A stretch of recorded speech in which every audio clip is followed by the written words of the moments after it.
Murthy sir, good morning.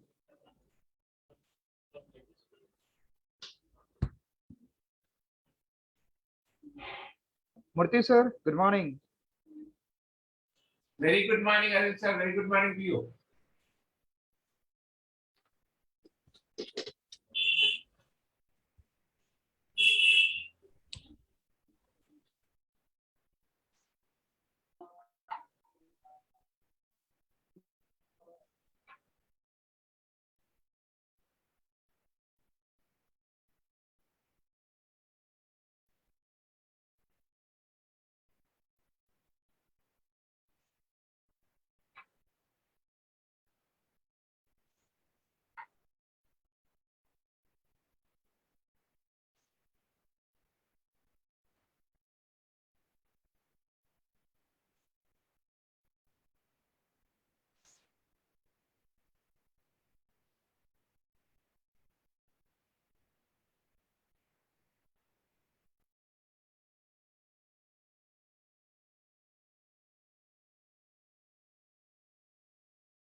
Hello, good morning everyone. I am Pritesh Mewada and along with my co-host Ms. Sakshi Singh, we welcome you to the second workshop on current state-of-the-art smart cities and its challenges with an Indian scenario.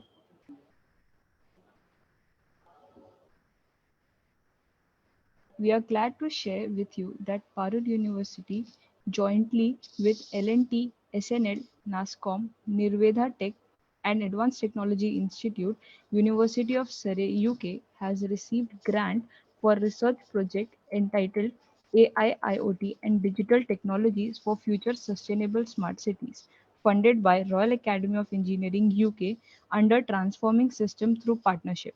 As a part of research project, a series of 14 workshops are planned to be organized from September 2021 to April 2023. Cities are engines of growth for the economy for every nation, including India. Nearly 31% of India's current population lives in urban areas and contributes to 63% of India's GDP, which is a census of 2011. With an increasing urbanization, urban areas are expected to house 40% of India's population and contribute to 75% of India's GDP by 2030. This requires comprehensive development of physical, institutional, social, and economic infrastructure.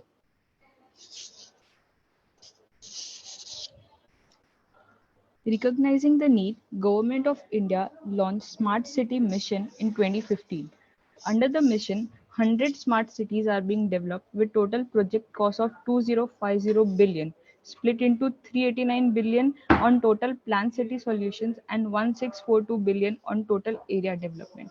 Smart cities mission may impact urban population of over 100 million.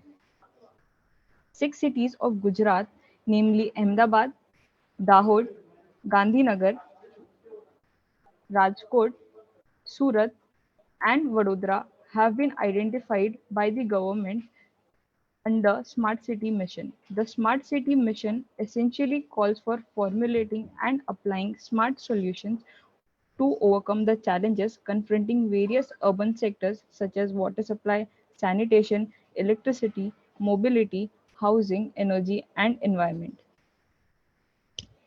As a report of Ministry of Communications, Government of India noted most of these are brownfield cities. with existing systems and processes. Hence, ICT designs of smart city must necessarily fit into existing systems and infrastructures, while reimagining innovative ways of using Internet of Things, artificial intelligence, ICT, and digital technologies to improve quality of life in smart cities.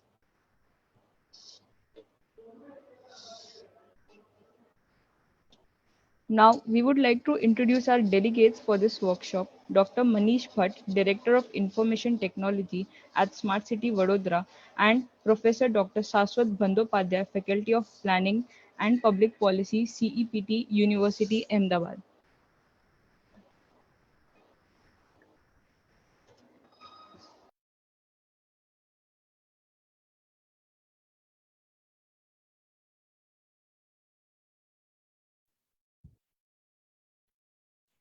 Very good morning to each and everyone present in this workshop.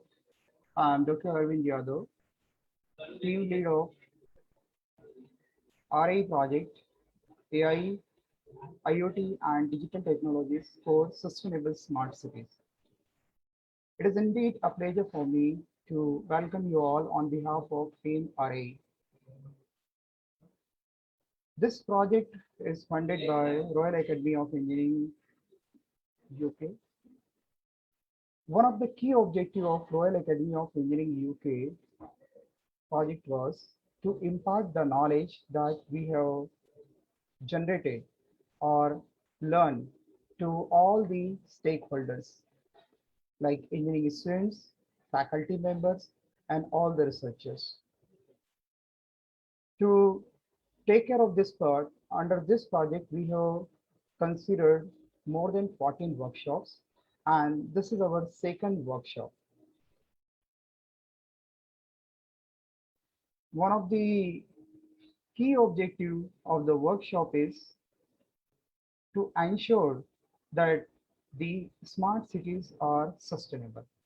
Though we know the smart city project was started by India way back, 5 years back, still lots of developments are going on, and it is expected that lots of changes will come into the future. This project is having several uh, societies associated with it. Parul University is the lead member. University of Surrey is foreign contributor, collaborator. Then we have Nirvada Technologies as startup. Then NASCOM is one of our partner and L&T is the other partner. I'm thankful to all the collaborators who has extended their helping hand in order to execute this project. I welcome all the delegates who are present over here. I'm really thankful to the management of Parul University for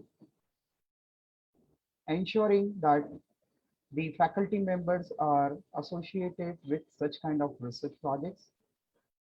I'm extremely thankful to Dr. Amin Patel sir, Provost Parul University, who always supports the faculty members to go for this kind of project. So I welcome all the people who are all the students, all the participants, panelists who are present over here. And I expect that everybody is going to have a fruitful learning. Thank you all.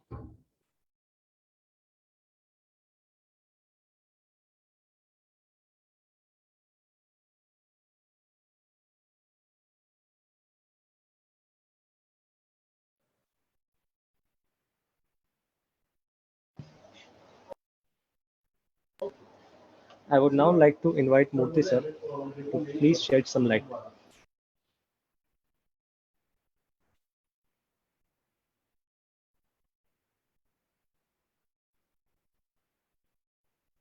You need to meet for me with address.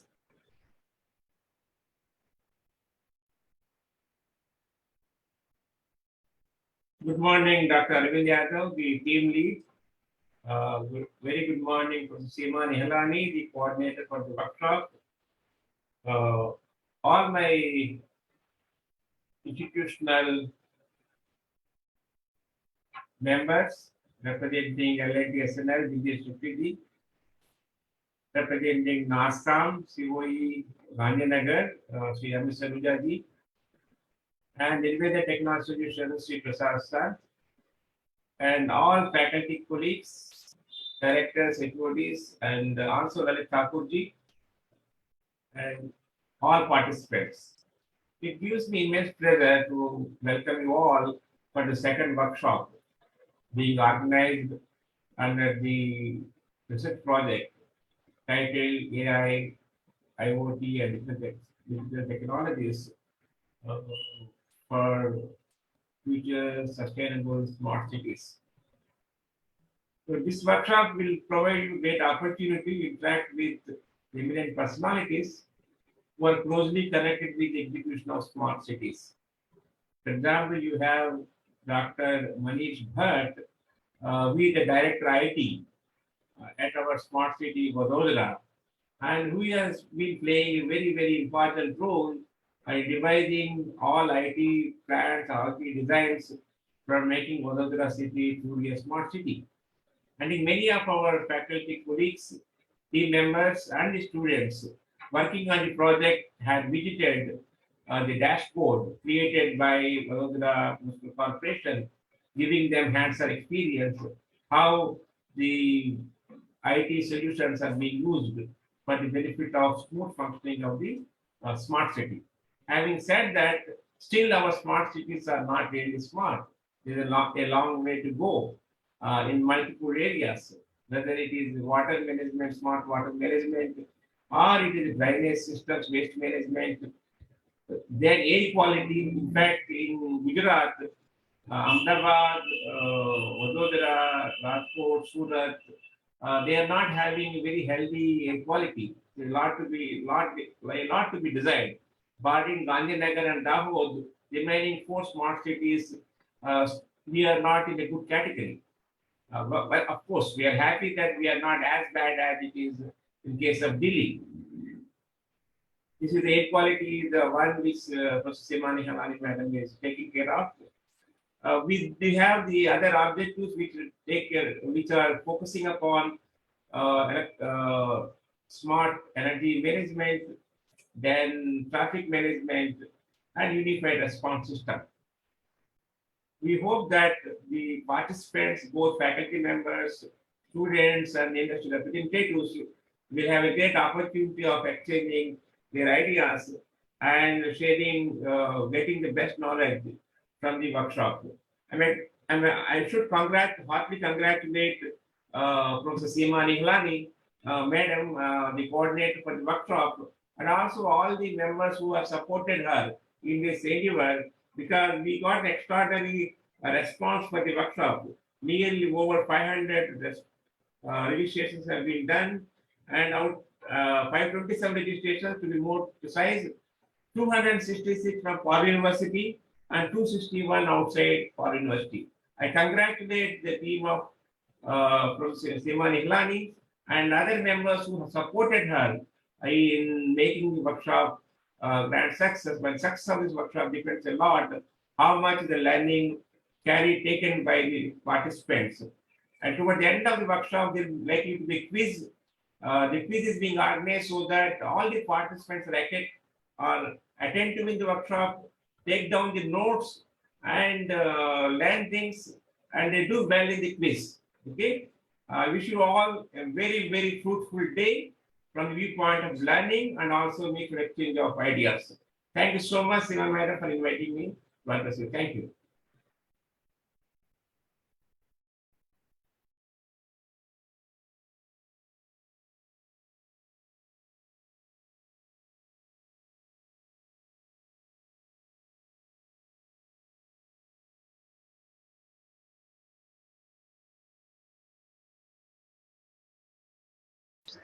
Thank you so much, Murthy sir.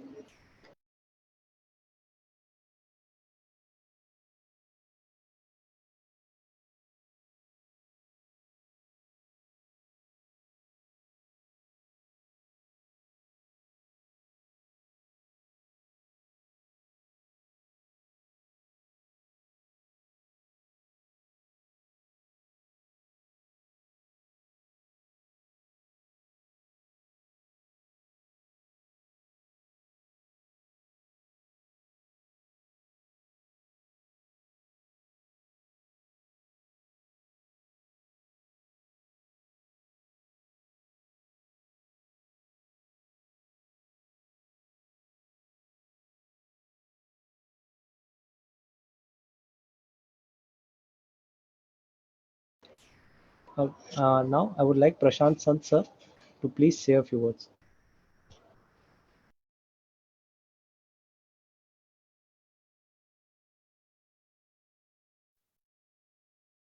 Yeah, good morning to all the panel members and participants of this workshop on smart cities and sustainable development. My name is Prasad Sant, and I'm the founder CEO of Nirveda Technology Solutions. We are a Pune-based startup working in the area of industrial IoT solutions for smart factories, smart plants, smart buildings, and smart cities. We've had the privilege of being associated with Parul University for the last 6 months, more than 6 months now, on this very important project.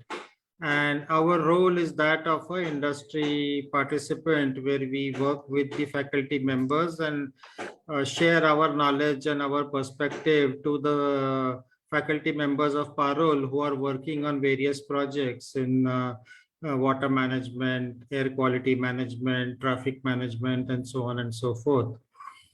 It has been a huge, you can say, a learning curve for all of us, and we are very enthused with the quality of work that is being done at Parul, and the fact that we can contribute in a very small way by sharing our industry knowledge and knowledge of IoT and other technologies in the successful implementation of this project.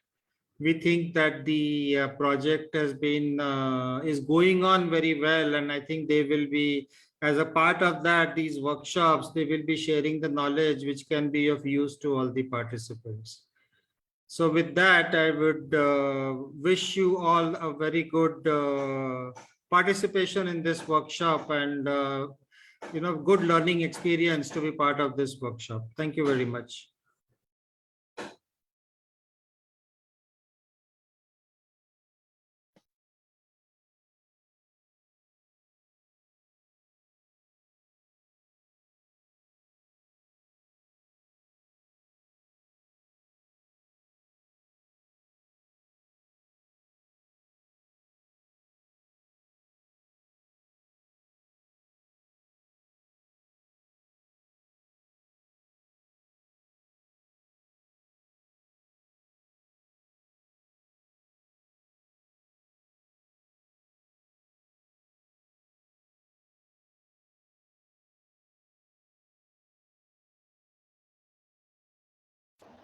Now I would like Mr. Jignesh Chopsy sir to please say a few words. Good morning, all. Good morning, all the panelists and finalists. It's a really a relevant workshop in the aim of, like, say, making our country and our, like, say, livelihood quite easy and very easy livelihood. It's very, very encouraging to see, like, say, the sharing of experiences from the real life projects. I mean, the people who are really doing great work in our cities to make the things smarter. And, like, say, with the participation of academics and industries, I think it will be good exchange of our knowledge and experiences, and that there will be a lot of learning for our students also. So I wish that this particular workshop a great success. We have been associated with this particular project in a bit way, like, say, for, like, say, the water and wastewater management and the engineering behind that. That's where we are helping, and it's really, really interesting and very encouraging for us also that we are making the life easier for our citizens. Hopefully, the knowledge that will be exchanged over here will be a good stepping stone for making the cities more and more smarter and expand the number of smart cities as we go along in future. Wish you all the best, and thank you for giving this opportunity to speak on this session. Thank you very much.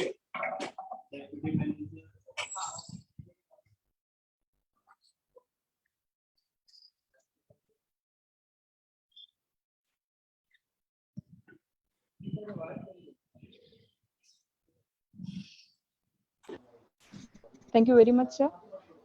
Now I would like to invite Dr. Shashwat Bandyopadhyay sir Dr. Shashwat Bandyopadhyay sir has over 25 years of experience in urban development sector in South Asia with a focus on sustainable urban development, climate and disaster risk reduction, integration of land use and infrastructure, nature-based solution, and the management of historic cities.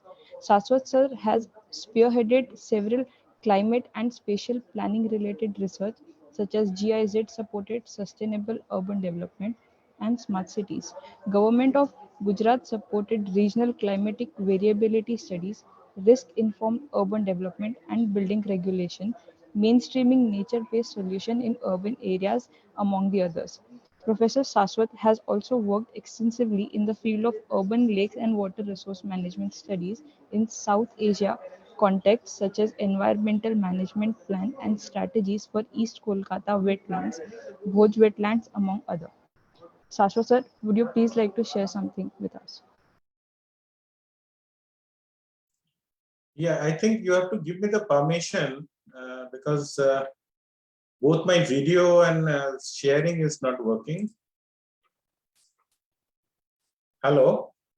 Okay, sir. I'm doing that. Wait a minute.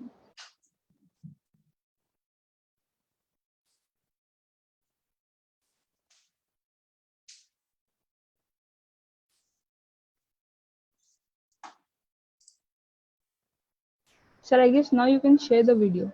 Yeah.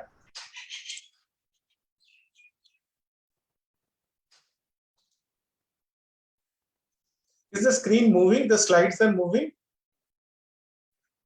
Yes, sir.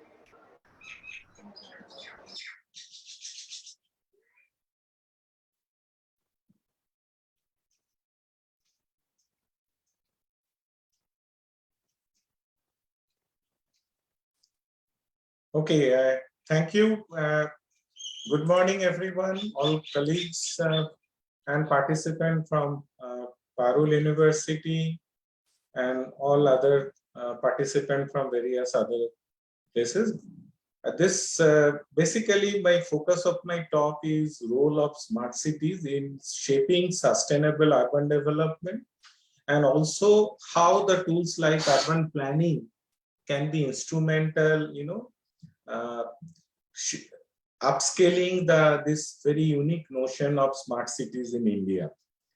So as you all know that globally this process of urbanization which has been on the forefront, and United Nations projection suggests that the globally will see close to about 650 crore people in urban areas from the presently 3.5 crore, 3.5 billion, about 350 crore population presently living in urban areas. And if you see the dots on the map, you'll see these dots, the future cities or future urbanization is going to happen in majority part of in India, Indonesia, China, mainly in South Asia and East Asia, because North America and Europe is already the level of urbanization is over 80%. So India in 2011, as per the 2011 census, we had about 31%, 31.8% India was urbanized, and close to about 7,900 census town and 4,400 statutory town. The difference between a census town and statutory town is the statutory town means the town which has a local body like a nagarpalika or municipality, and census town is based on the census count, and census use certain indicator of population like threshold value, like density, number of person engaged in non-agriculture activity. So in administrative town wise, we had about 4,041, and census wise, we had close to about 7,900.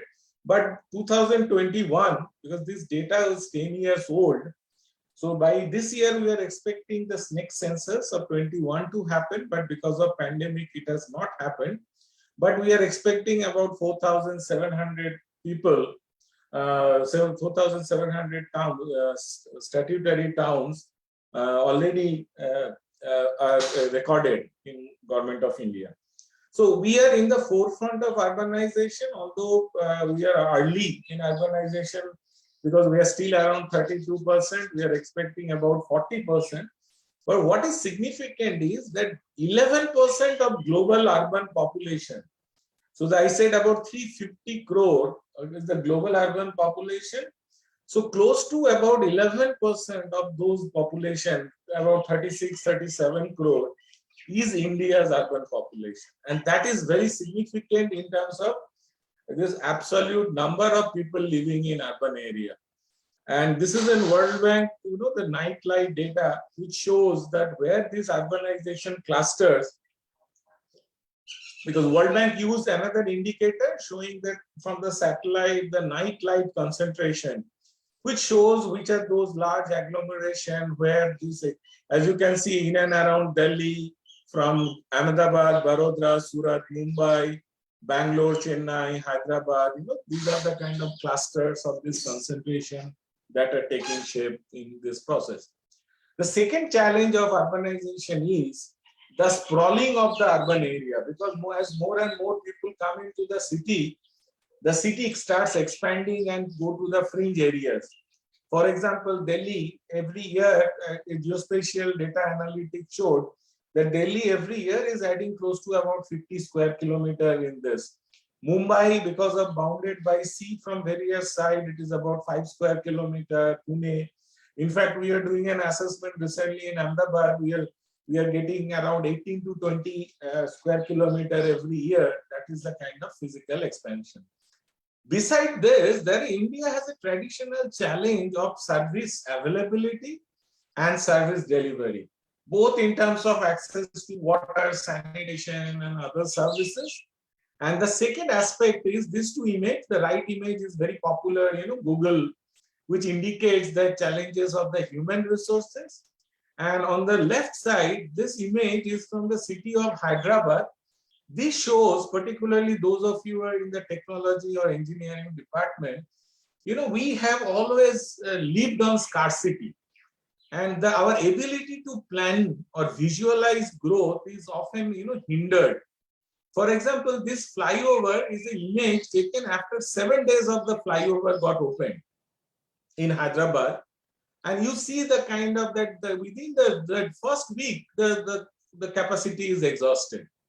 And similarly, that, for example, some of you who must be teaching water supply and other, in our national codes, we call is per capita minimum supply could be 135 liters, and for large cities 150 liters. But this minimum, has been forgotten. And every time, everybody, we think that is the maximum. So somehow, if whenever we see these proposals and we say, oh, this is the minimum, and then we come up with a maximum figure. And that's the kind of, the challenge of planning, engineering, visualization, because we have always lived in scarcity and that thought process somehow getting. Most of our cities, that's how is, solving regular issues. That they're firefighting. Pani nahi aa raha hai, ki solid waste nahi ho raha hai, ki ye nahi ho raha hai. So solving regular issue is not a sustainable approach, because they're left with very little time to think ahead or plan ahead. And that's why globally there is a recognition that we need innovative approaches to plan, understand, and also make our journey more sustainable.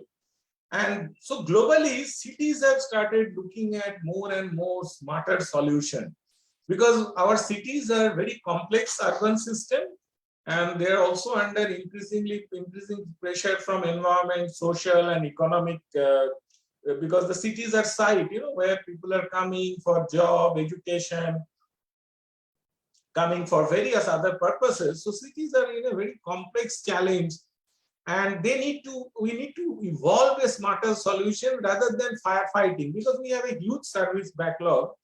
In 2011, Government of India, under the chairmanship of Dr. Ishar Singh Ahluwalia, Ishar Judge Ahluwalia, committee was created called High Powered Expert Committee. And they came up with a figure that India in next 20 years, from 2011 to 2031, India would require an infrastructure investment in Indian cities close to 40 lakh crore. Now, each year we need about 2 lakh crore of investment, and by all our, all the processes, national and state level, our available resources was close to 40-50,000 crore. So there is a huge financial deficit, because unlike, so whenever we are studying engineering and other, we always follow a lot of, British codes or American practices. What we tend to forget is that we are a very resource scarce nation.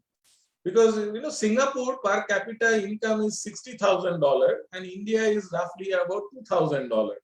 So our solutions has to be smarter, has to be appropriate, and has to be localized. Because often we tend to, because there is a lot of economic disparity and affordability, and the challenge is more so, in particularly if you're working with the urban local bodies, because many of the urban local bodies, not so many in Gujarat, but many other parts, the urban local bodies can't even pay the salaries of their staff. Forget about planning and investing and that kind of a.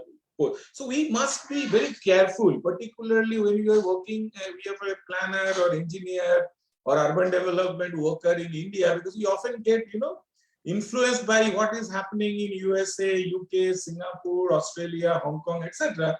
But always remember that there the solution has a cost, and we have to check up the appropriateness of solution when we are localizing them. So basically, we have to find out smarter solution. How do you actually enhance the quality of living in our cities, be it in the form of water supply, be it in form of waste collection, or be it. So globally, cities started leveraging information for better planning and decision making. So they are capturing a lot of information through whether sensor and other data. I don't know when some of you were in the hall, maybe little older like me. In old days, when you used to go to do the traffic survey, if some of you, probably Professor Seema or some of you would recollect, we used to carry a hand diary and then stand on the corner of the road and tick mark in how many vehicles have passed in certain cycles. So those are the old days of capturing data. But today, the same thing is being done by a surveillance camera, maybe a sensor. So how you actually collect what is happening, how you collect more live data. For example, how many vehicles are passing through the road next to Parul University can just be done by the kind of, monitoring the mobile network data or other form of that. So cities across the world is trying to leverage information. They are also coordinating, because we are very famous in working in silos. So water supply department doesn't talk to drainage department, drainage will not talk to road department, their heads are different, etc. The hospital data is not available to the water supply data and so on. So they are also coordinating a shareable database. And by doing so, the cities across the world is trying to anticipate problem and then respond to them proactively. And that's what they're adding value to the kind of their livelihood.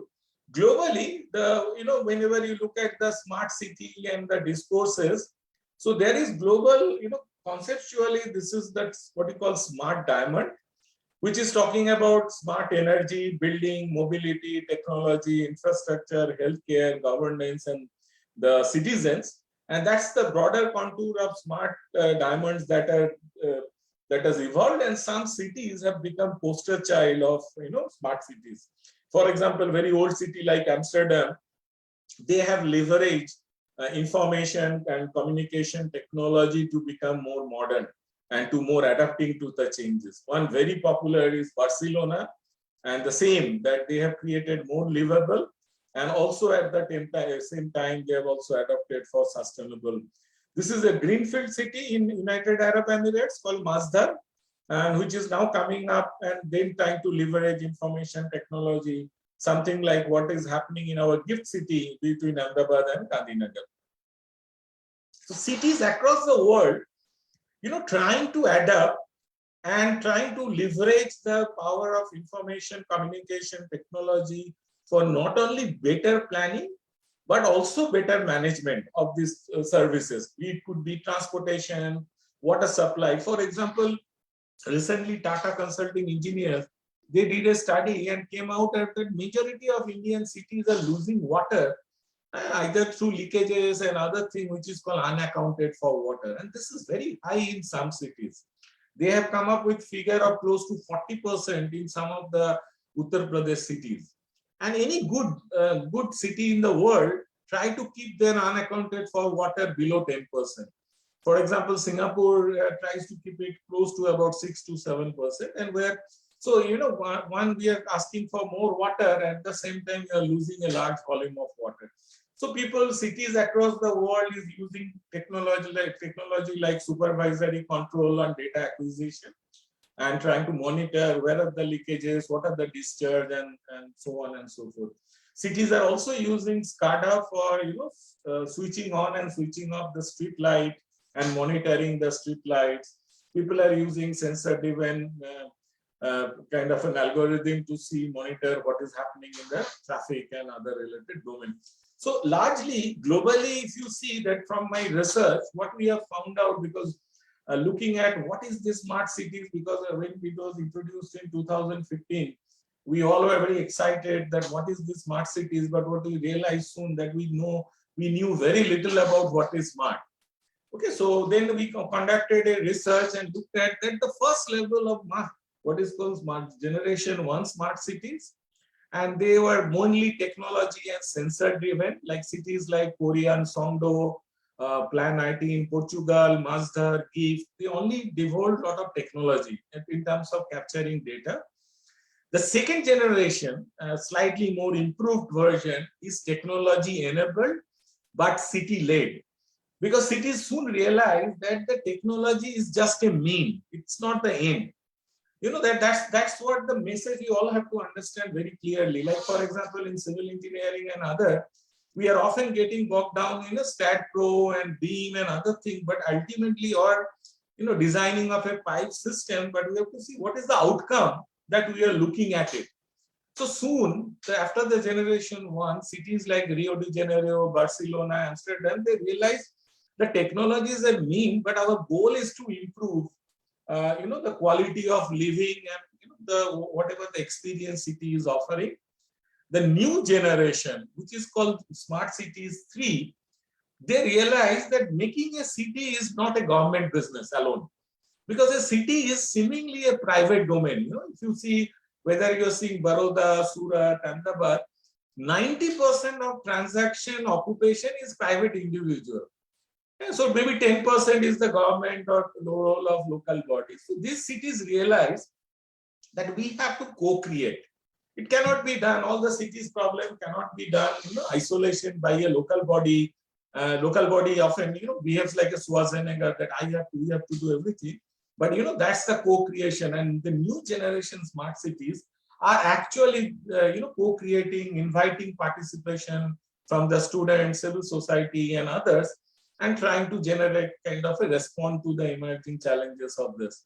So India in 2015 launched 98 smart cities, all of you know, but only thing was important to know out of this 100 smart city, because 2 cities that time, Jammu and Kashmir, was not available. So initial 98 cities had 24 capital cities, 24 business centers, 8 centers for culture and tourism, and 5 were port cities. That's what it was related. But then the Indian smart city is slightly different from the global smart city, because it created a mission for providing basic infrastructure, improve the quality of life, improve the clean and sustainable environment, apply smart solution, and then bring on board the co-creation and aspects of citizens. And it had 2 major components. One is called area-based, and one is called pan-city. The area-based component is that either you can create a new greenfield, for example, what GIFT City is all about, or some of the other cities which are being developed. The second is retrofitting within the city. Certain old area you are trying to, an old city area, on that you want to retrofit. And third is redevelopment, because in the part of the city process, you'll realize that there are some area which has become completely inefficient, like particularly old housing colony quarters. The buildings are dilapidated, and you have to redevelop. And some of the good examples of redevelopment is, what's happening in Moti Bagh in Delhi. There is also one in Bombay and others. So these are the kind of, and the other option is being Pan City, where you apply across the city a kind of an ICT solution to improve either your transportation system or water supply, waste management, or integrated command and control center, and so on and so forth, so that you are looking at a canvas for overall cities transaction. And these are some of this, that snapshot what happened. This is called ICCC, and which has generated a lot of kind of an excitement. And recently, Government of India wants to take this ICCC because of the advantage of looking at them various transactions at the various places. And particularly ICCC was very much useful during COVID crisis, particularly finding out quarantine center, oxygen supply center, monitoring and other things. So Government of India was very excited, and now they are trying to expand the concept of ICCC to various other small and medium towns. Then the second aspect which was taken up is that the kind of a non-motorized transport, promoting vehicles and bicycle transport, whether you are in Surat, Ahmedabad, you have seen this images from Bhopal, trying to promote a kind of a sustainable, and this became much more post-COVID. There is a certain, because Ahmedabad we have this operator called My Bike, and we were actually analyzing his data. We realized there is a post-COVID, because of the prolonged lockdown and fatigue created, there is a sudden jump in the bicycling user. In fact, there is very interesting to note the Joint Secretary who heads this Smart Cities mission in Delhi, he doesn't use his official vehicle from his house to the Nirman Bhavan. He every day bicycles almost 7 kilometers one way. And he is only one IS officer that I saw in Delhi who is, not only active, he is also propagating and takes cycle to this. Because it's a very small, most of the Delhi, as you know, so much of vehicle creating pollution. But post-pandemic, we see there is a kind of a, more acceptance of bicycling. Younger children and other people are taking bicycling in this. There is also recent addition to this is the electric vehicle. Some of you, if you know, visit Ahmedabad, there was a company called Yulu. There are Israeli company. There are this kind of, non-polluting, non-motorized vehicle to connect from your home to office and office to home. So that kind of, because even if you have a public transport, often what happens is to go to the public transport BRTS stop to your home and vice versa, there is always a gap. And these are the kind of bike sharing or public bike sharing option that you don't have to own a cycle or a vehicle. You take it and drop it and come back and pick it and go and drop it near your home, and that kind of concept which is gaining a lot of popularity in this. Smart cities also created a lot of emphasis on public spaces, urban design and child-friendly spaces, and very recently people with disability. And that's because that many of our spaces, and those of you who are younger parents would know that there is a very little space with this urbanization, that you have space for your children or your young and elderly population. So more and more smart cities put a lot of emphasis on good public spaces. Because that many of us, when you go out abroad, take a lot of photographs from various places, and you see these global cities, why they look so exciting. They have excellent public spaces. So smart cities created a series range of public spaces like this, like they have promoted pedestrianization, bicycle lane, changing of the road, etc., etc. Also, this is what we call tactical urbanism, creating more livable spaces, because the city, as they become more and more urbanized, city become more and more green spaces, and they become dull. So, and they become the children are not getting excited because they have to cycle. They have to compete with the auto rickshaw or a truck or vehicle.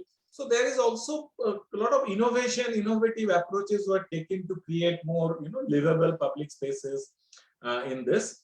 This is from Goa. Goa did a very interesting thing called Mangrove Walk.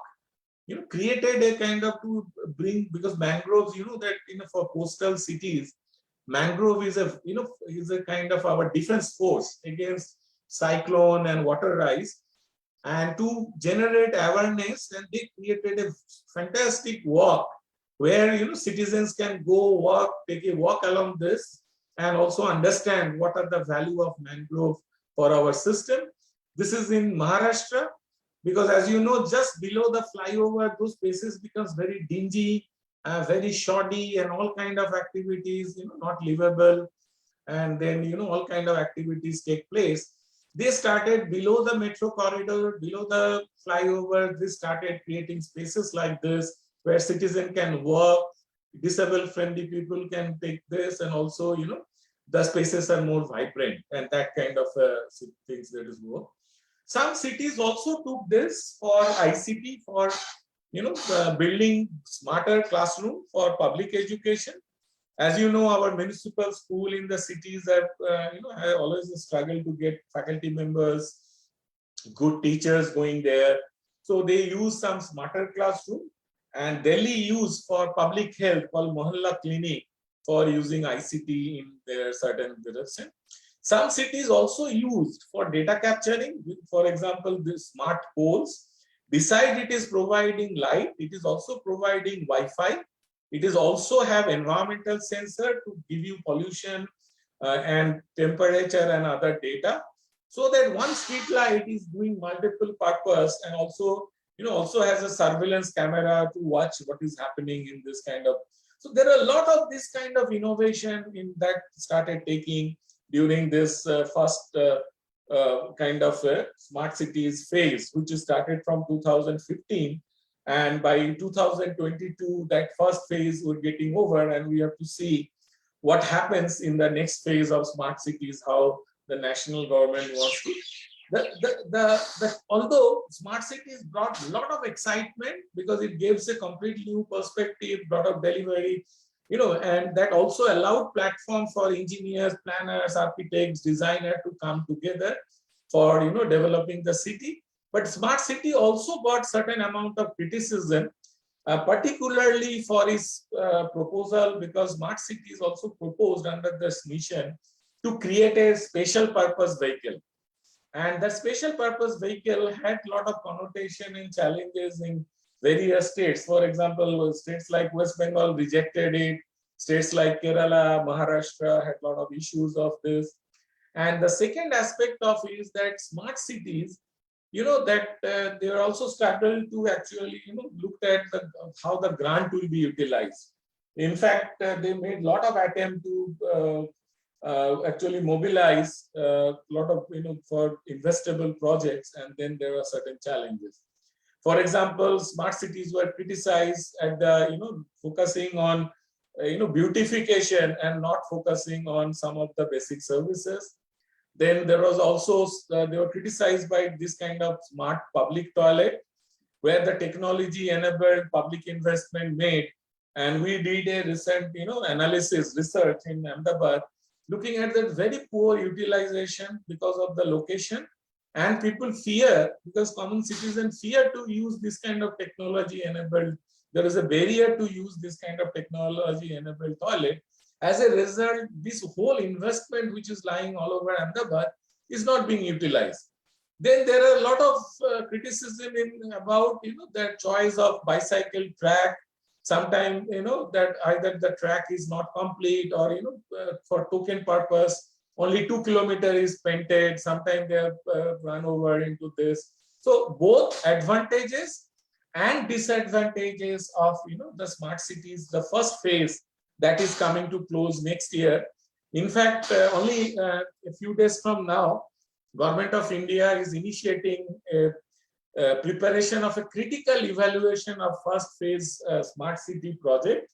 Honorable Minister will launch it next week, called SAR. It is a critical evaluation of smart cities in India through academic partner. In the first cycle, they have invited, I think, 15-20 national institute, but next cycle probably they will onboard more institutes. But basically, Government of India is looking for critical assessment, what lessons have been learned, and what can be done better in the next kind of thing. The second aspect, what I wanted to highlight is that, the post context of this COVID, as well as Glasgow, the role of smart cities is becoming increasingly important in shaping sustainable urban development. And that is what we need to actually focus. Many of the smart cities, because of its advantage with the digital technology, data analytics, the smart cities can play a very, very important role in shaping future form of urban development.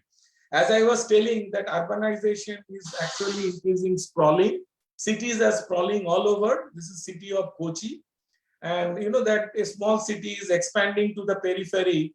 Every year, if you look at the cities are sprawling to the periphery, and the land is coming from the peripheral agricultural land and so on and so forth. This is city of Kolkata. And what happens is, when the city is expanding to the periphery, it is disturbing the drainage system. And then this images, I think this earlier July in one central location in Calcutta, and we realized that there is a severe water logging in the central part of the city. And I was asking the house owner, and she was telling me that they have been staying there close to 3-4 decades. And because this is the new incident, what you get to see is a long water logging, duration of water logging. This is the city of Chennai. And Chennai in the periphery, like Kolkata, also had a marshland. And when there is a heavy rain, the natural drainage will take the entire water to the marshland. And this marshland was actually, is a good stormwater harvesting, where there is also supporting biodiversity. But, to connect it to this marshland, adjacent to the marshland, Chennai created a IT corridor. They constructed a road, new IT, hotels and complexes came in. And it disturbed the entire the stormwater function of the city. And today, Chennai has a very interesting paradox. In the summer month, it has a water crisis.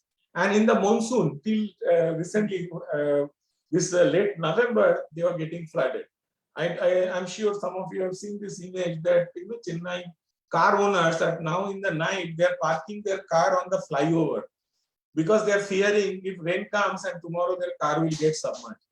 So this is these kind of unsustainable urban practices, and particularly, more and more FSI and real estate kind of thing has come. So what we are looking at it, that we are looking at because of, this entire, as some of you might have followed what has happened in Glasgow. From 1850 till 2021, we have already warmed by 1.2 degrees. And the entire Glasgow was talking about the debates about maintaining 1.5 degree till 2100. So we are only left with buffer of 0.3 degrees, which is, everybody agrees who knows in the closed circle, it is impossible. So we are actually looking at any temperature rise anywhere from 2 degrees to 3, and more the temperature rise, the more the catastrophic event, be in terms of heat stress, be in terms of flooding, be in terms of other, the vector-borne disease, etc., etc. So, and this is the kind of impact that more and more green areas will take off, more and more, runoff increase. There is a peak runoff. There is a change in the microclimate, and then also change in the groundwater recharge that is taking place.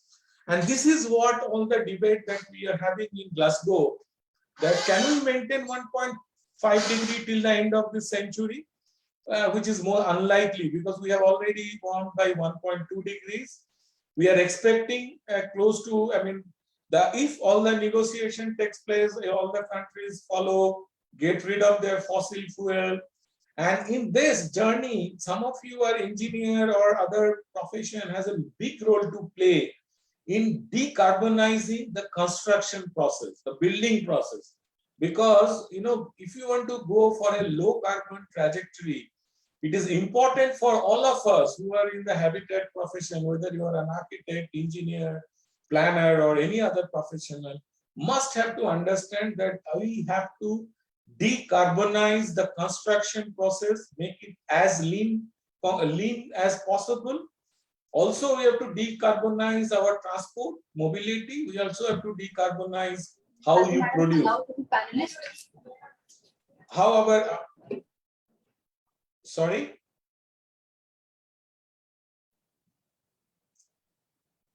So how we are actually trying to, take it up in this mobility, how our industry, how our building construction process, and so more and more we are expecting, depending on how you manage, how you contribute to this. So more and more we are expecting extreme weather events like storm, cyclone, flooding, rainfall, heat wave, land and forest degradation, and then there are slow onset events.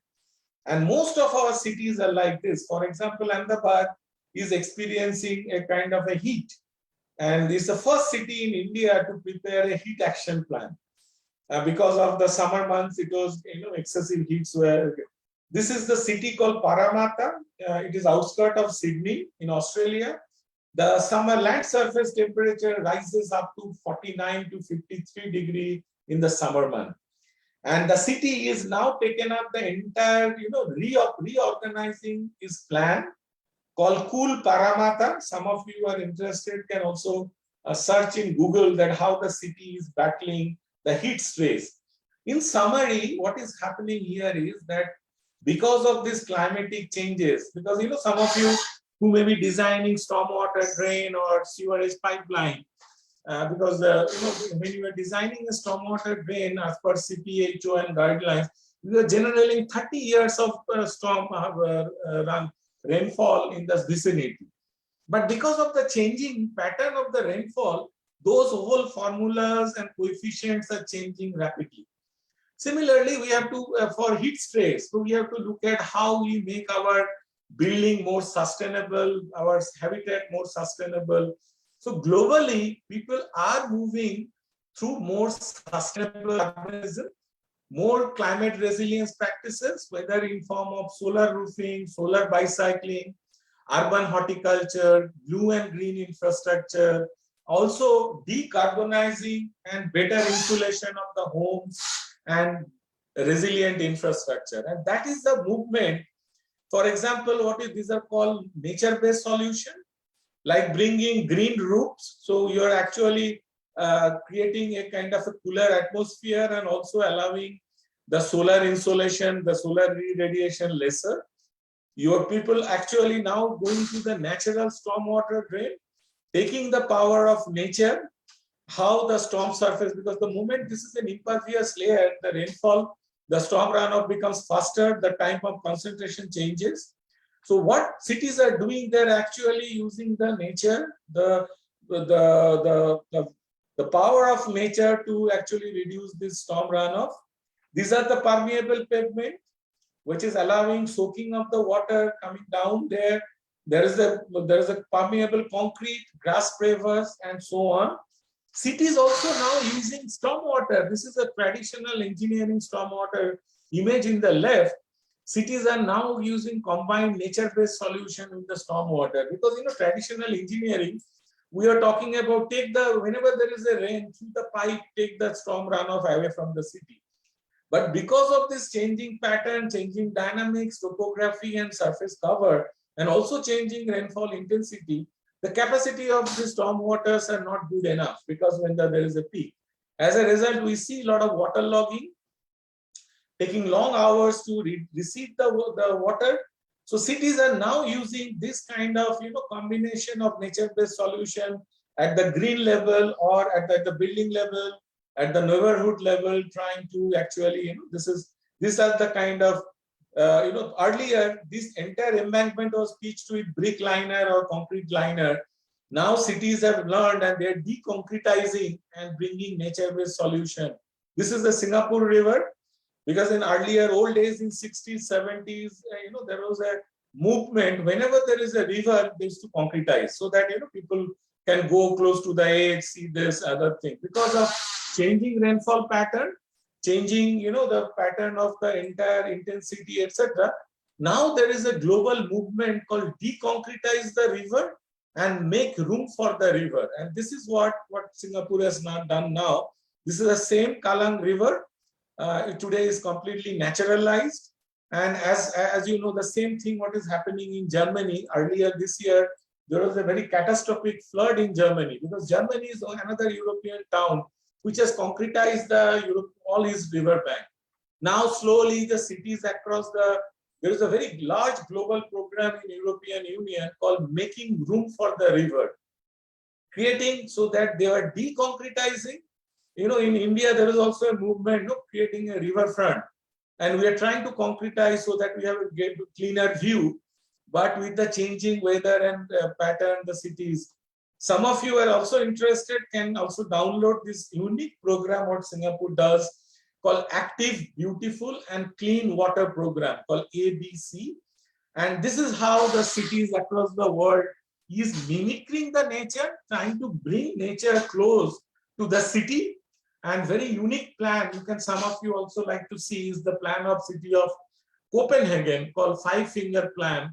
How the city is trying, globally cities are trying to bring nature close to the heart of the central district.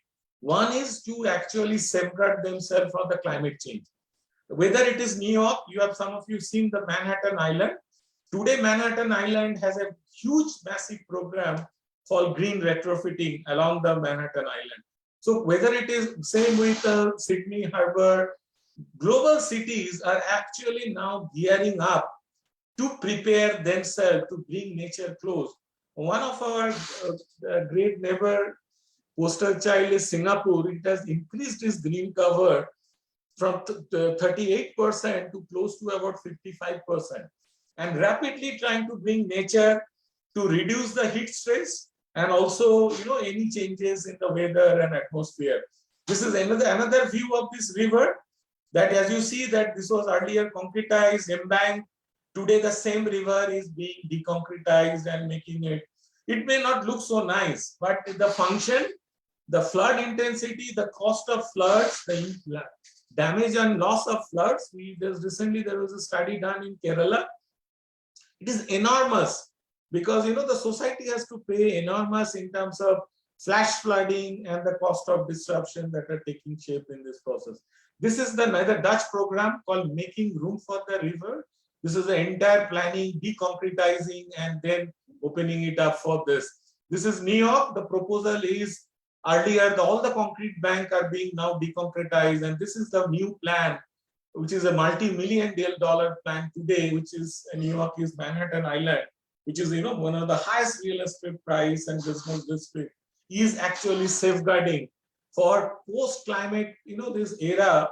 There is this challenge of how cities bring nature close, and that's the smart movement, that we have to bring this green and other nature-based solution close to the heartland and making our cities more livable in this process. So these are some of the images that how cities are green retrofitting, prioritizing blue and green nature-based solution and making their cities smarter, and what is called climate smart cities. Because climate smart city, we cannot create a climate smart cities just by measuring some data. One has to act and develop certain actions in the process. This is a very interesting proposal in city of Rotterdam called Benthemplein Water Plaza. And as you know, the part of Netherlands is below the mean sea level. So Netherlands has a very integrated irrigation and hydrology plan, and also flood safeguard plan when there is excess rainfall, how these multi-purpose spaces can be used for storage of water. Recently, there is a very interesting proposal in Kerala, Kochi, which they have turned the stadium as a water storage during the peak runoff, so that city can be saved from a peak flow of the flood. These are some of the images of this. The other thing which has created and drawn a lot of attention for smart urban planning and urban development is COVID, because COVID has actually brought attention, to this, clean, green, resilient public spaces. Because after prolonged, in my own society, there was a big movement earlier pre-COVID. We had a small, nice green patch in the society. The society members, they actually wanted to turn it to a parking for the resident.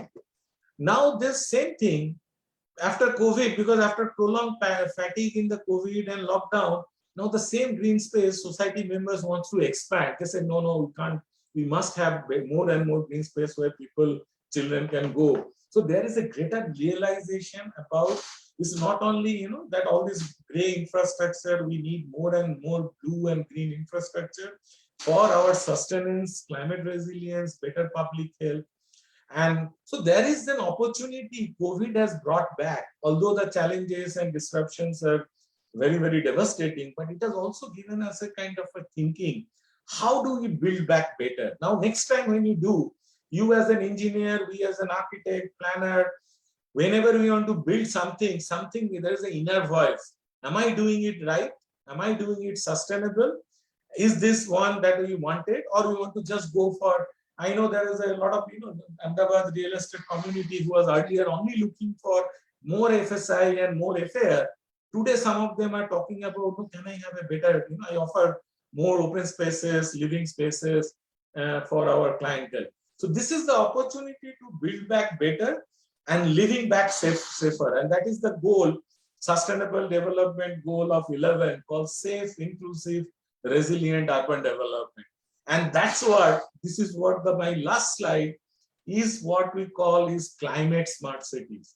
Because it's not enough to be becoming only smart cities, because we have to become climate smart.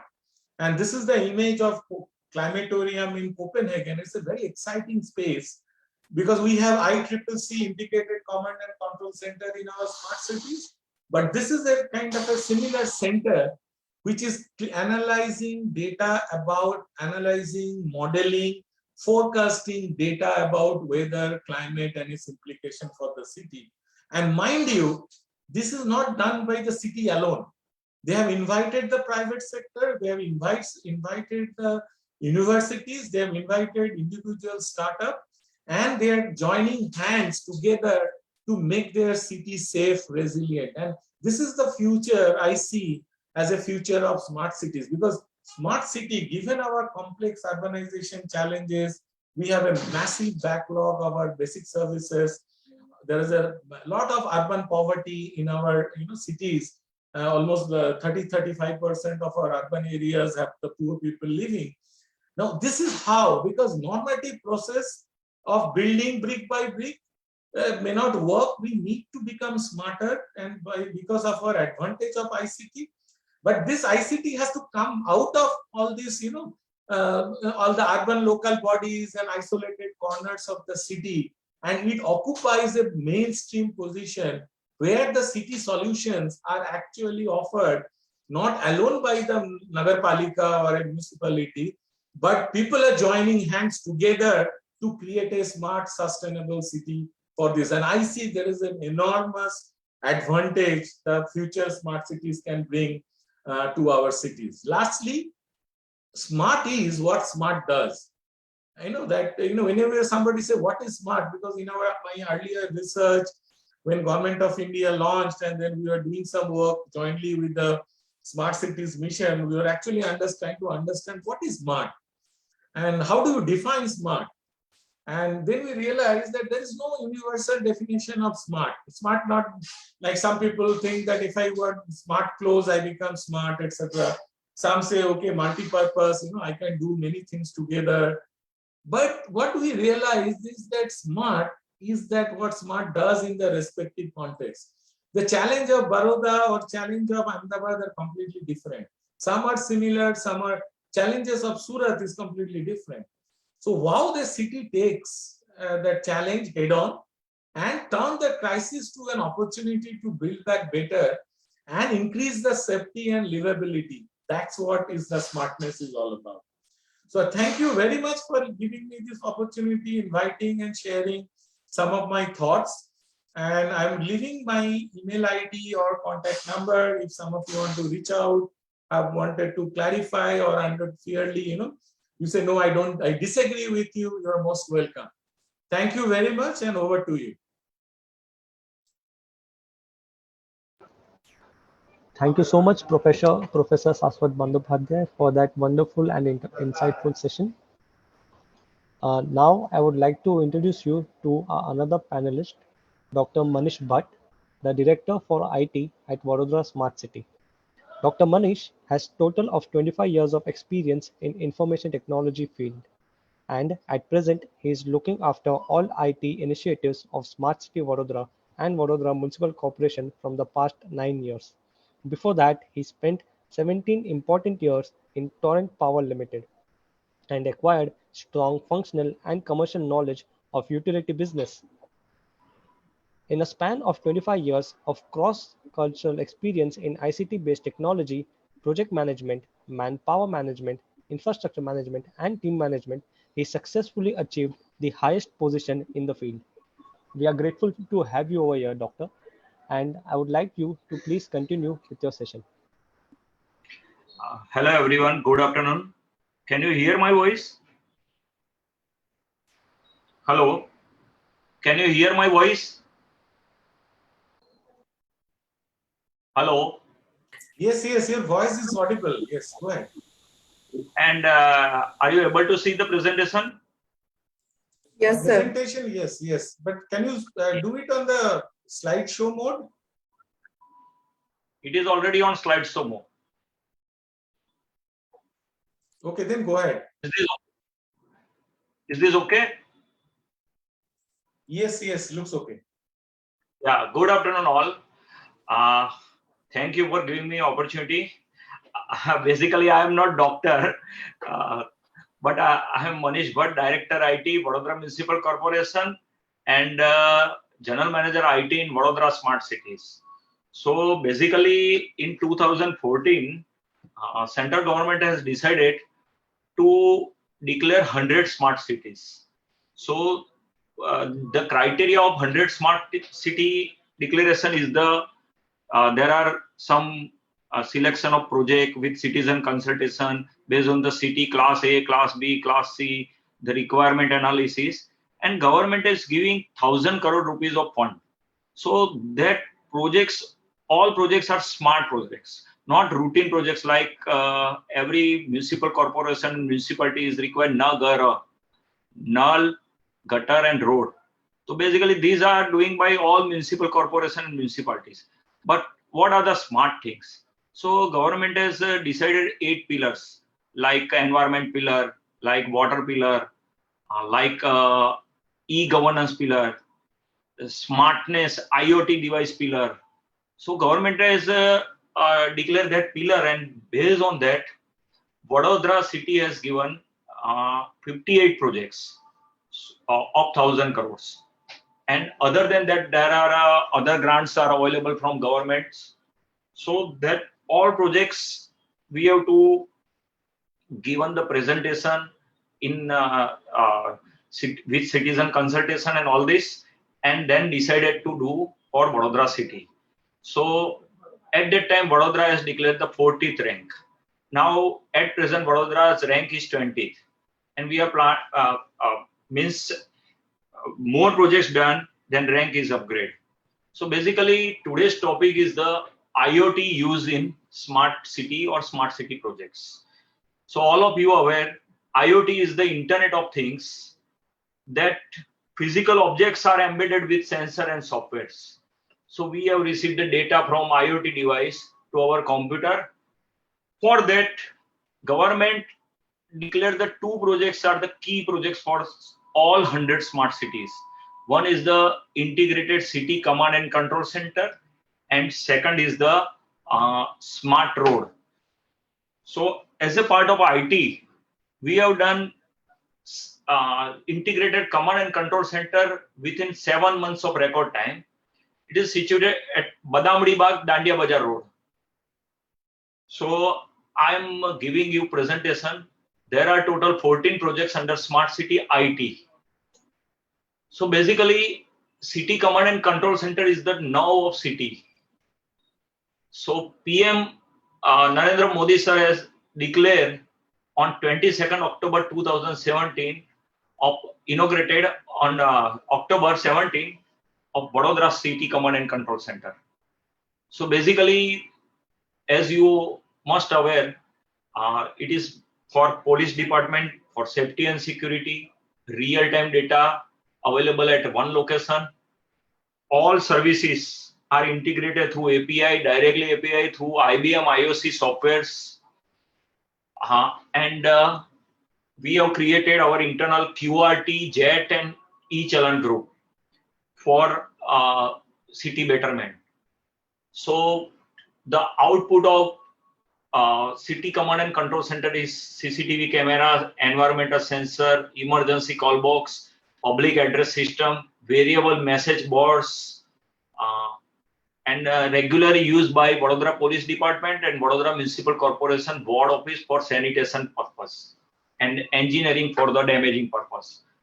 And smart signalings are there. So till date, we have installed 1260 CCTV cameras. ANPR. ANPR is nothing but automatic number plate recognition camera. So Manish, sorry to bother, your slide is not moving. Your slides are not moving. Now? No, I think you have to escape it and then I think redo it. Okay. Yeah, now it has moved. Now it is moved? Yes, it has.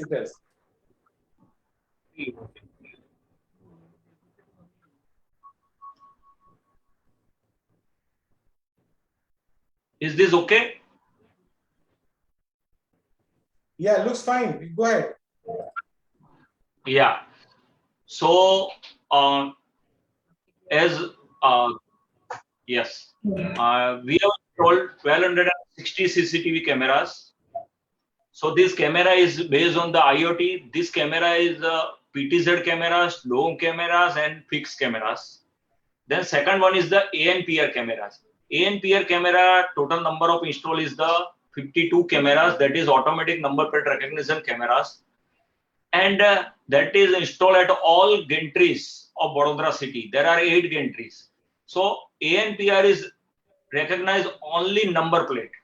So in last year, a police department has solved 52 cases through ANPR cameras. Then 41 smart signals are there. Smart signal means in between afternoon 2 to 5, there are automatic VA mode is enabled. So VA mode is nothing but the vehicle density mode. Based on the vehicle density, the signal is on off. So that smart signals are operated from command and control center, and that is automated. Another is the public address system. We have installed at prominent location 43 public address systems. So key announcement, COVID related announcements are there. One another is a IoT device using in emergency call box. There is a camera as well as the microphone is there. And if someone is press button of emergency call box, then automatically cameras and voice coming at CCC, and we will act further. There are 8 environment sensors installed at various locations of Vadodara city, and all these things are data available on Vadodara, My Vadodara mobile app of Vadodara Municipal Corporation. 35, we have installed the smart digital display board. So we are getting revenue from this and giving important message of on VMD, variable message board. Another 500 plus cameras installation work is going on. Now another beauty of this ATCS, automatic or adaptive traffic control system, is green corridor. Suppose someone is coming from Ahmedabad and passing through city. Again, Manish, again not moving it. I think you have to just go to again escape and move to the next slide. Yeah, now it has moved. Yes. So I think in presentation mode it is not moving. Yeah, so I'm going on this. Yeah, go ahead with this mode only. It is looking fine. Okay. So adaptive traffic control system we have installed. In that, if someone is passing Vadodara city from Ahmedabad and going to Surat, then first signal is Amit Nagar junction. Then second is the through Fatehganj Narhari signal. Then Kala Ghoda, then Baroda Automobile, BSNL Jail Road, then CCC, Banapura, and Kirtistam signals are there. So green corridor is defined in morning time from Narahari to Rajmahal Road is green corridor. The graph showing that if someone is passing through that signal with 40 to 50 speed, then all signals are green. And at the time of evening, 5 p.m. to 7:30 p.m., return case green corridor is possible. So this is the saving of fuel, pollution control, and traffic management is smoother through this. That is the real-time public address system and emergency call box system. As earlier I already said that is the proper communication and awareness, and in case of emergency we publish the message from this. In basically Vadodara is the flood-prone city, so in flood situation the heaviest use of this system. The variable message display, we are generating revenue of 80 lakhs rupees from this, and we are publishing the water level of Ajwa and Vishwamitri, environmental pollution level, coronavirus, helmet related, mask related message, and another the food and awareness related message published from this. This variable message display also operated from command and control center. So there is an integration of that API with our IBM IOC softwares. Integrated with other projects in COVID situation, we have done incident mapping, then geographical information system, GIS is already there, GIS on surface GIS is there. There are 70 plus layers and all properties, 5.75 lakh properties till date are geotagged, and rest 2 lakh properties geotagging is going on. So there is a very good use of that GIS layer. Underground utility is also mapped from AutoCAD map or from manual map. Then another project we have integrated with CCC is the water SCADA. SCADA is nothing but supervisory control and data acquisition. There are electrical SCADA are there. Electrical SCADA is basically necessary for electric company. For a corporation company like water SCADA is necessary. So we have done first phase of SCADA, that is from source, means Ajwa, Mahi, Dokra, that source to water tank. There are 34 water tanks are there. They measure the water quality like turbidity, pH, chlorination, then the water level, water timing, and remote access control. Basically, these are connected through real-time. Flow meter is connected through real-time unit and logic controller, PLC. And behind that, the C and C++ language are used. Then another is the we have door-to-door collection and 300 plus vehicle. All vehicle having GPS. So that we have done on GIS, that is the micro level monitoring POI point described.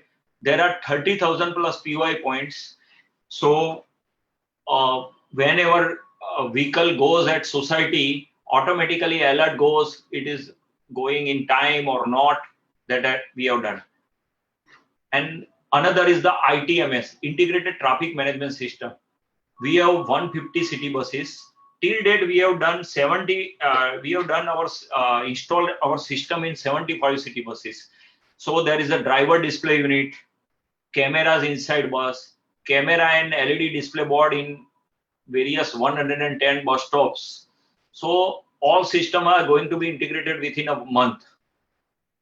So live bus tracking is possible, route management is possible through this system. So this is the civic service restoration. So before and after photographs are there. Suppose footpath is damaged, road is damaged, or some engineering work related to BMC, then our team from CCC give the message to directly concerned engineers, and then engineer will restore and then put the photographs of restoration. So that kind of behavioral change possible in inside and outside. As I said, we have created joint enforcement team group. That is the 120 plus members of city police plus Vadodara Municipal Corporation. So team from command and control center is putting photographs from camera of spitting, garbage throwing, public nuisance, toilet in prohibited areas, debris, encroachment, illegal hoardings, and we have given POS machine to ward officer and his team. So RTO system is also integrated with command and control center. So someone is spitting at the time of we have recorded the number plate and number of that vehicle and take penalties. This is again the garbage monitoring cleaning. We have installed low-end garbage cameras at various garbage spots and created another group is QRT, Quick Response Team. So our team is putting photograph and then they are concerned wards or concerned sanitation department cleaning that and putting answer of that photographs. Another is the stray cattle monitoring. No doubt Vadodara is facing the biggest issue of stray cattle, but we are doing our job that is the chief on stray cattle. So our camera is able to monitor the number on chip. We are providing that data, that number to encroachment director and his team, and then they log FIR on that number. This is the work of JET team. These are the photographs we are putting on JET team, and then JET team will rectify that. These are some spitting cases taken through cameras. This is the low-end garbage cameras.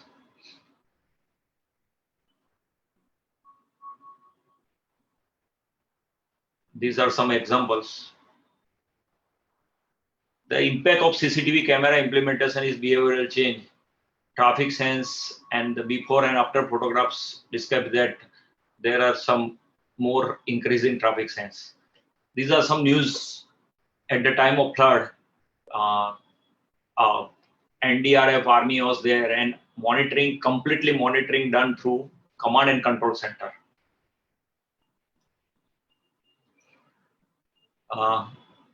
The right one top right one is the photograph of Rath Yatra. Police department is monitoring through CCC also, and the other 3 photographs are of monsoon. These are some news that camera enables surveillance and reducing some crime rate. Today I read in newspaper that is the Delhi has 1800 plus cameras in 1 square mile, and we have 21 cameras of 1 square mile. So there are huge different, but we are installing another cameras based on the grant. These are some photographs of ANPR. So 15 stolen cars have been detected by police department in 2020 through this camera. So automatic only number plate is recognized through camera, and it gives the alert in IBM IOC software to police department. One another unique system we have done is the automatic land encroachment prevention system, HELP system. What happened? Corporation has 300 plus plots. So in one plot there are a huge garbage or debris. Yeah, someone is capturing that plot. वो अपना पूरा धीरे धीरे करके capture करके पूरा अपना ये बना, फिर उसको आवाज देना पड़ता है. So we have done one smart solution using Raspberry Pi technology. So first we identify the plot, and we have installed one pole. On one pole there is one SIM card using through Raspberry Pi, and 4 cameras installed at one pole.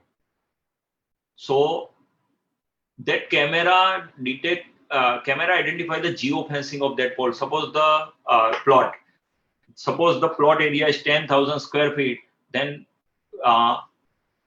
geofencing is through artificial intelligence algorithm. False alarm भी नहीं उससे होता है, and then decrease in encroachment with high. Yeah. There are some photographs of that plot. This kind of result we are getting. The last one is the area capture at Natubai Circle. The plot is on main road and the parking are there. So this kind of capturing through this Raspberry Pi technology. The first photograph is the 360-degree camera setup through this technology. This is the low-cost project. These are some another photographs from this ALP system. One another is the GIS. Is in COVID, we have mapped all cases, COVID disease incident mapping. This case are geocoded using property database, and we have received data from private and government hospitals. And based on that mapping, we have declared the contaminated zone. So these are the real-time COVID situation. I am putting this in presentation mode. Are you able to see? Yes, sir. We are able to see you, sir. Yeah. These are the date-wise analysis of COVID in the month of March 20, April, May, June. The COVID situations are there. So these all happen through GIS. These are again the hotspot area of COVID. So first hotspot is the Nagarwada, as you recall. So first case, multiple case was done in Nagarwada, and second is the Tandalja. Then after COVID spread in all area, and the recovery is first starting from Nagarwada area. This is the heat map based on GIS. These are the module that helping Vadodara citizen to find nearby COVID hospital. At present, this module is also available on Vadodara Municipal Corporation website, that is vmc.gov.in. So what happened? The bed real-time bed position is available on Vadodara Municipal Corporation website. Shortest route we made available on that part, and tie up and liaison with 108 ambulance on that website. And then after, in case of emergency, we have put oxygen analysis and oxygen review on our command and control center. This is the main screen of our command and control center. So in center, there are the oxygen capacity 129.92 metric ton and consumption details, the graph, hospital-wise graph, private hospital-wise graph, government hospital requirement based on ICU requirement. And the left side, you can see the route of that ambulance, and upper left is the dashboard of COVID. So all this possible of COVID analysis through GIS, Geographical Information System. So that GIS project is cost of 20 crore, and we have procured the satellite image from NRSC, National Remote Sensing Center, of 30 cm resolution, and road network, parks and garden, government, BMC hospitals, residential and commercial properties, sewage, water network, storm water, solid waste management, public utilities, all are mapped. So GIS is nowadays the backbone of that all IT companies or all government bodies. So using the COVID-19, now we are using is plant digging and monitoring module. That module is the digging at a time for all private and our government agencies like road, drainage, water. So real-time detail, if updated regularly, then real-time detail is available. Then the increase in garbage vehicle routing. So at present, 22,000 garbage collection POI points are available to cover that. These are the some layers. The first one is the gas pipeline network.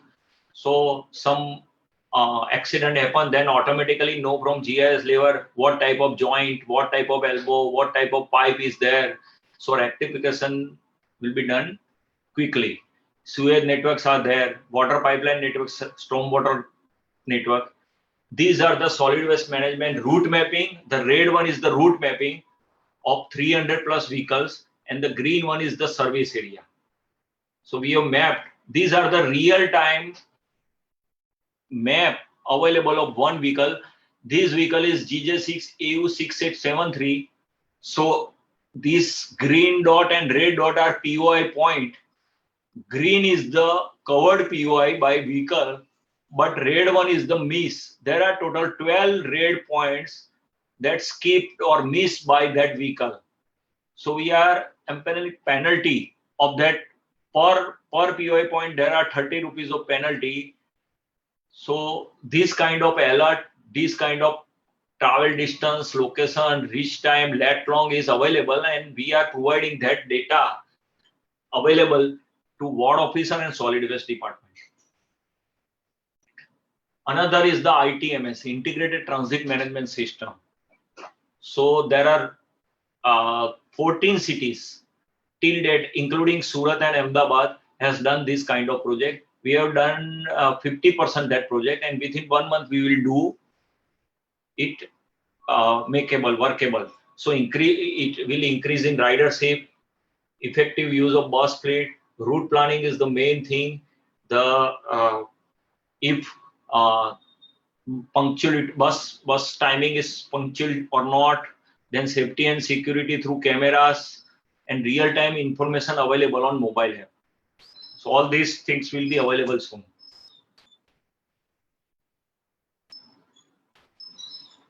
These are some photographs in bus and at bus stops. That bus timing is available. Then in mobile app, route planning is there. What kind of operation at depot? These are the mobile smart city bus mobile application, citizen portal for the journey planning. This is the water SCADA, supervisory control and data acquisition. So basically, flow meter and pressure valves are integrated installed at 76 center of the city at underground on the top of pipelines, and we are monitoring through CCC and through mobile app. These are some before and after analysis are there. There are unequal water income to different overhead tanks, and then at present equal water income to different overhead tanks. No doubt there are some scarcity of water in some areas like Majalpur and all this, but I think there are work going on at Sindrot, so soon that problem will be resolved. So before that, manual data entry and all this given. After this centralized monitoring system, data is available on fingertips, and some graphical solutions are there. So easily water department person know how to rectify that. These are again some photographs. SCADA phase 2 work means we have done phase 1 work from SCADA water source to water tank only.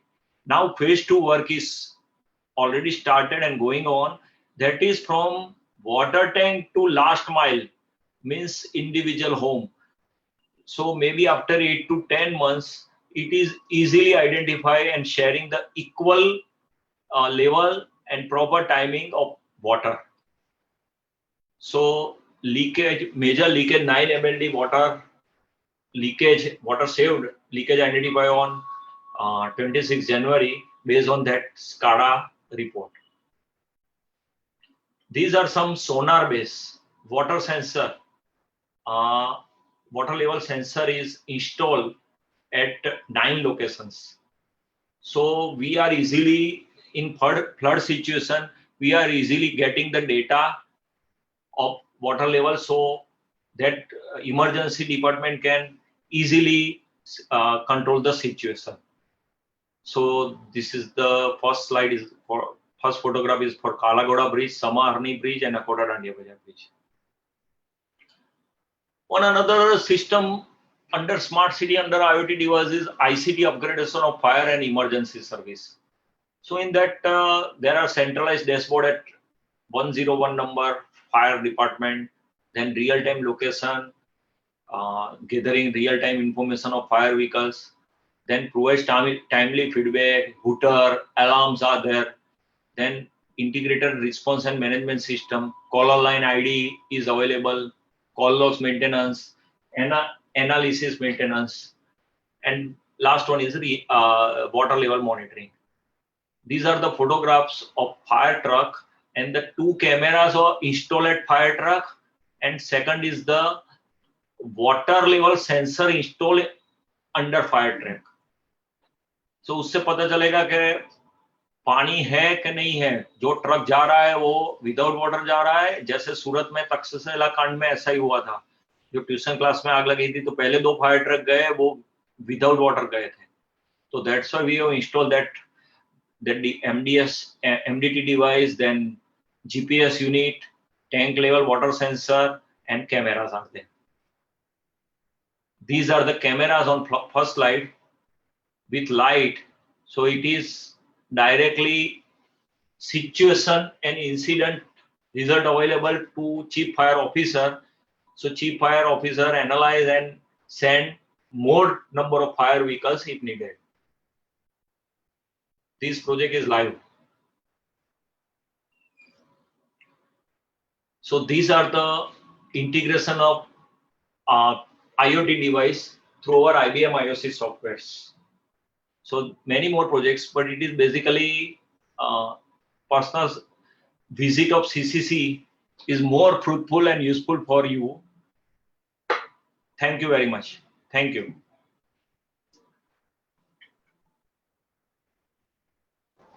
Thank you very much, sir, for sharing your knowledge on IoT application and digitization in smart cities. Now, before starting with the panel discussion, we would like to share some videos on smart cities.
technologies allows the school to focus on what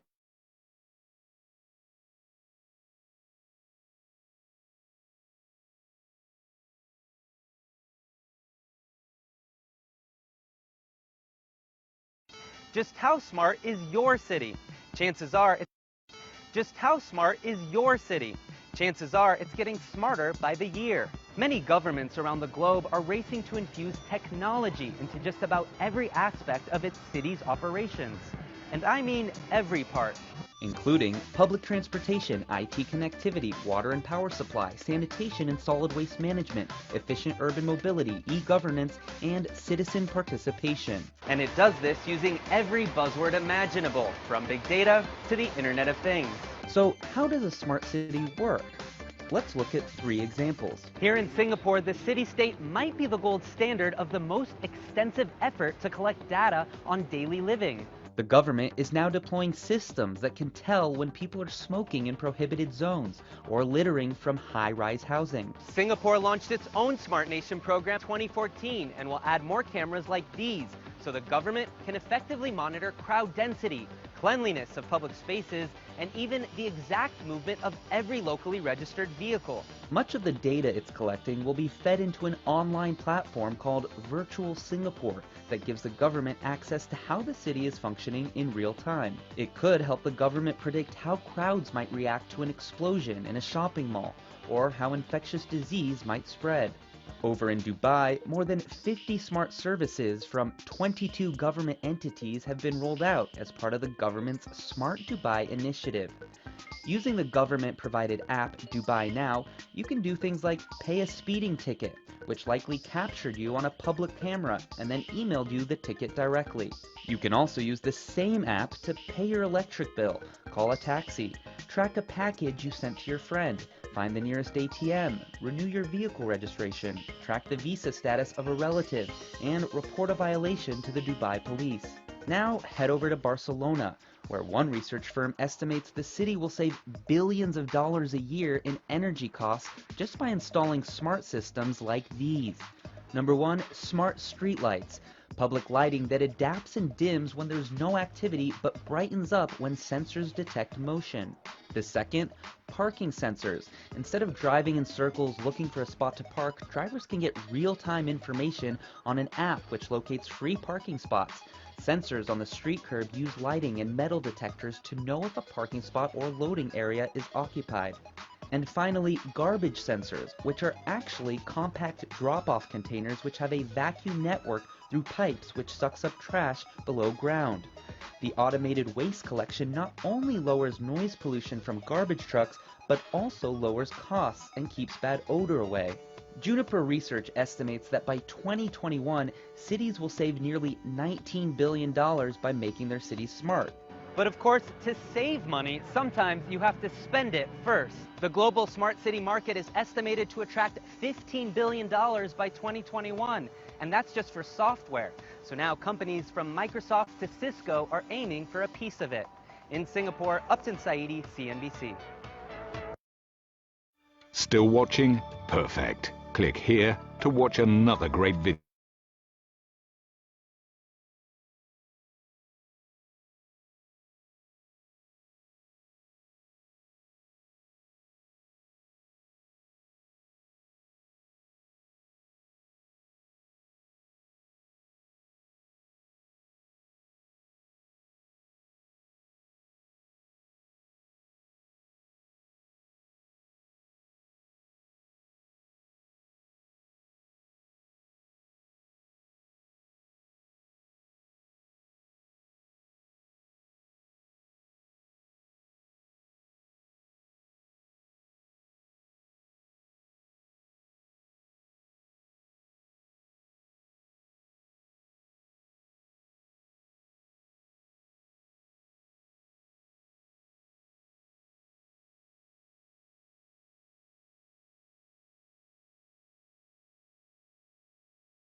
Now I would like to call Seema Nihalini ma'am to continue with the panel discussion.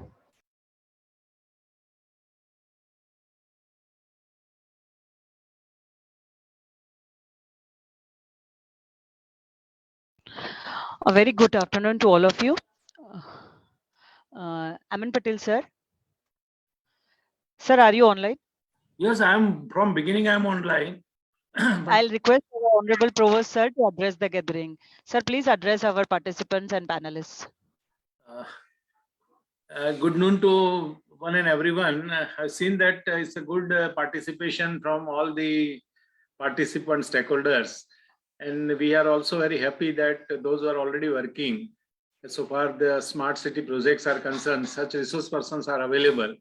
So all our team members, especially in the smart city project, definitely get benefited through different whatever their thoughts and whatever they are knowing.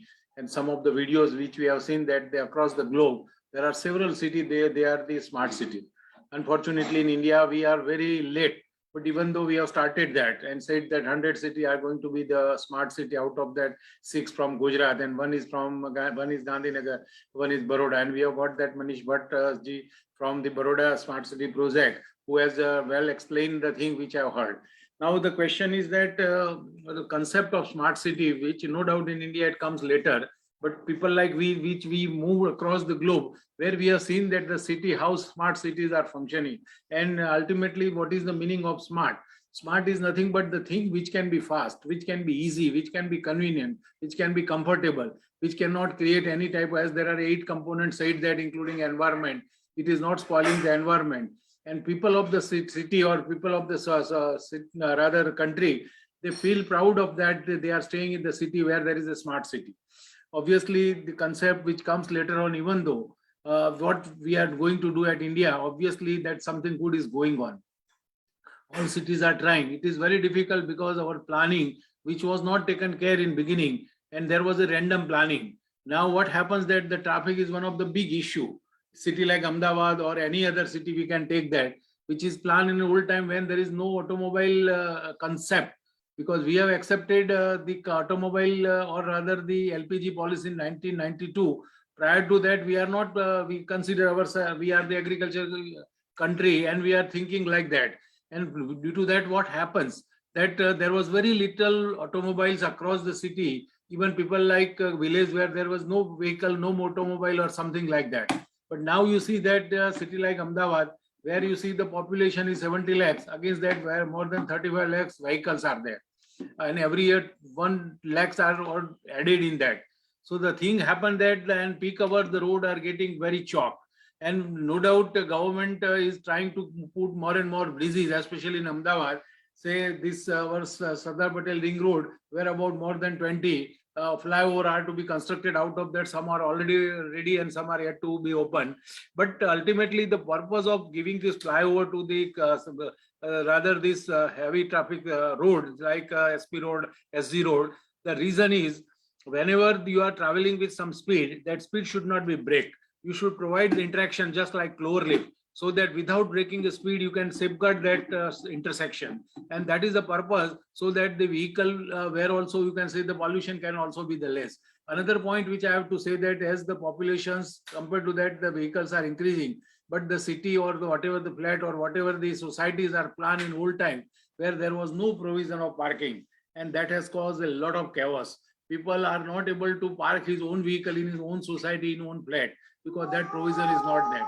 Presently also the new schemes are coming from the environment clearance they are need, where we are insisting that there should be a sufficient parking. But unfortunately, they are referring the National Building Code, which is a very old one.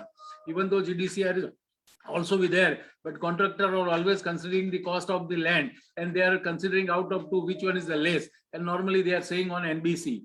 That is not healthy. There should be some improvement, because parking is a big issue, especially where there is a town, or rather we can say malls, where the shops are there. At all, we can see that there is no parking, no arrangement of parking. And a result of that, what happens? A towing vehicle may be coming from the corporation and towing, just taking the vehicle of someone. That also cause some of the unnecessary uncomfort to the people. So I think all sorts of comfort to be provided, through smart city is the purpose of smart city. Hope that wherever the people, they also understand their own and they can contribute in this. Only the local authority or government cannot do anything. People also to understand.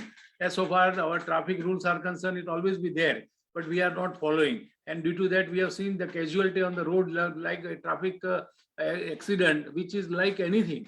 As you see that the number of accidents by which the casualty has come, which is more than what our pandemic corona has created. So if this is the situation, we should understood first, the smart city is for the life of the civilians. It is for the comforts of the civilian. If we are not thinking for all such parameter, all such verticals, which is playing a main role in order to make the city a smart city, we have to worried about that. So whatever new planning is to become, and as I just insisted that NBC should also think on that, because they are considering that out of 2 flat, 1 vehicle will be there. It is not true. 1 flat might be a 2 vehicle.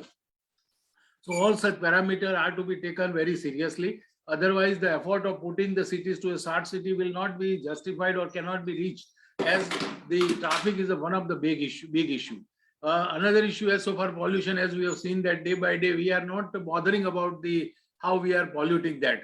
As we are using more and more AC, more and more vehicle, that the problem temperature, rise in temperature, which we have seen that, and there will be a climate change. And we have seen that in the last week, our Gujarat became just like Manali. We have enjoyed 2 days, but that has caused a lot of casualty to the farmers and agriculture field.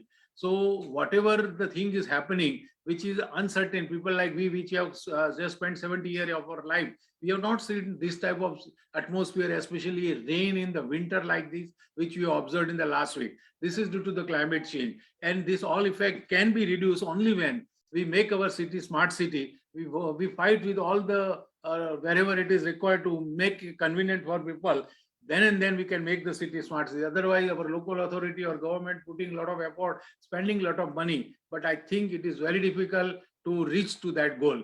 So today, as we have assembled to discuss the smart city project, as we have a project of RAE, no doubt we thanks for RAE, because it is such a topic which they have issued to us, and my entire team are seriously working, led by Dr.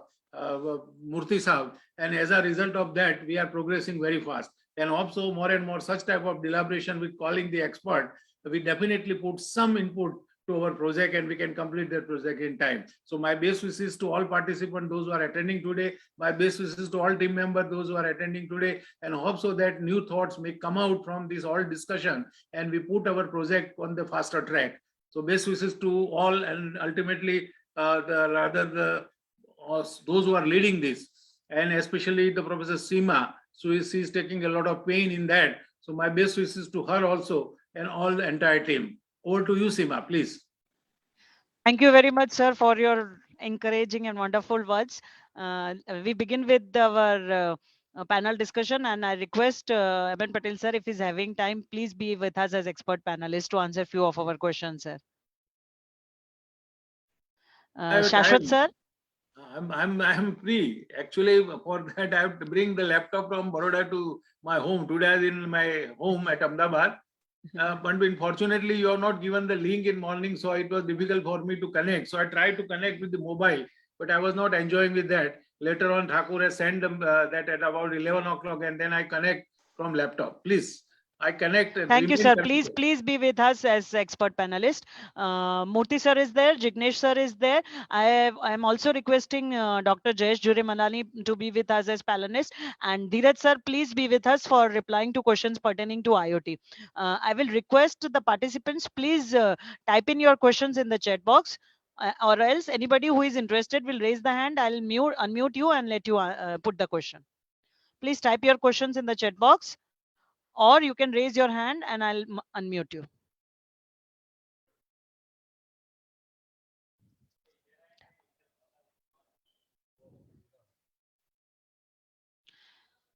Shashwat, sir? Yeah, I'm here. Yeah, I'm here. Yes, sir. Sir, the first question has come up is which says is what can be done with student level projects so that we can align them to think in the direction of smart cities?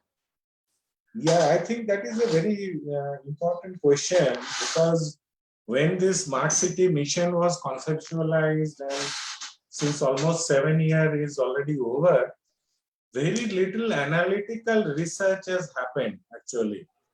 The connection with the university or technology or the research, that has not happened, although there are some, national level, some kind of critical research has come up, but I think there is a greater need. And as I was mentioning in my presentation, the government has come up with a new kind of scheme called SAR, SAAR, and this is being launched, I think, probably around mid of December, which will have some of this attempt where they'll be inviting student, academia, researcher, which will come and, to trying to reflect them, reflect some of the projects which is Smart City Mission has done. Because as I was showing, that global evidences of Smart City has 4 levels. Like the initial one, which many of the Indian smart cities are doing, we are just at the basic level. We are now trying to test the technology, sensor, and other thing. But now, how from the technology center, how you are living to linking them to ease of living or livability perspective of it. As Dr. M.N. Patel was mentioning some of the challenges of Ahmedabad. See, if you look at the global livability index, most Indian cities are below 150 rank. So how do you improve our quality of living, be it in a traffic and environment pollution and various nature, and how technology can help us doing that? So there are, as a student, there are a lot of opportunity to really look at it and critically look at it. For example, we have from the presentation of Baroda, we saw some of the projects which you have taken up. So I think some of those projects we need to actually can take up as a research project and see what additional value can we do for the. For example, many cities have installed ICCC, Integrated Command and Control Center. But if you go and actually start talking about it, they're generating so much of data which is not being used. It's just lying unattended. There is no taker or adding value to those data for certain purpose. Smart cities that with their limited manpower or limited requirement, they are using. But if that data comes to a university like Parul and any other university, this will actually allow a lot of research, lot of assessment and solution coming into place. So one is critical research. Second is some of the incubation of some of the smarter solution. Because we are at the very early stage of smart cities and smart solution. So it could be a GIS-based modeling of a problem, like the problem which Dr. Patel was mentioning about, the parking solution. Because, all the images of videos, etc. that comes, these are all coming from the kind of European Union and some of the context. How would this work in our context? So some of those modeling and some of this can be easily taken up as a student project. And I would strongly argue and suggest that most students and slowly get aligned into some of these, whether this is not only smart cities, not only one mission. There is another mission called Affordable Housing Mission, where a lot of housing and housing related technologies are coming up. There is another mission called Water Smart Cities under Amrut. मेरे इसमें छोटा screen क्यों नहीं हो रहा? So these three are kind of areas where some of your student and early researcher can actually develop and offer solution. And today, cities and governments are more willing to collaborate and learn from each other. Because earlier it was only city officials are working, but now there is a greater opportunity, whether it is transport, waste management, water smart cities, climate smart cities. There are this kind of opportunity where more and more such projects and research can be taken up. Thank you, and over to you, Seema. Thank you very much, sir. There's a question. I'm reading out the question. I hope Murthy sir or anyone of our panelists can answer. Is there any GIS project which can be pursued under guidance of Manish sir as a part of BTech or MTech project using GIS, ArcMap, or any other software?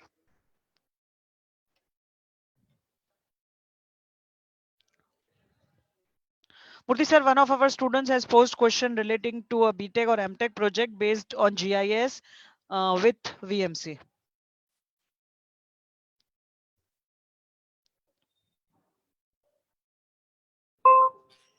Madam, I think thank you so much for raising this question. We are looking for an expert in the area of GIS, right? So unless we identify an expert in GIS area who could be able to guide the student, also offer a meaningful solution to the problem, right? I think the identification of the expert is most important. When we conceived the team for this project, we did not consider GIS an important area, and how we don't have an expert in GIS as part of our team.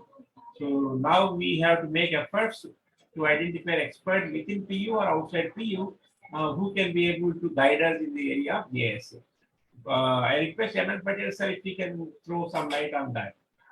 Other ML Patel sir have any idea in this regard? Respected sir, can you kindly respond?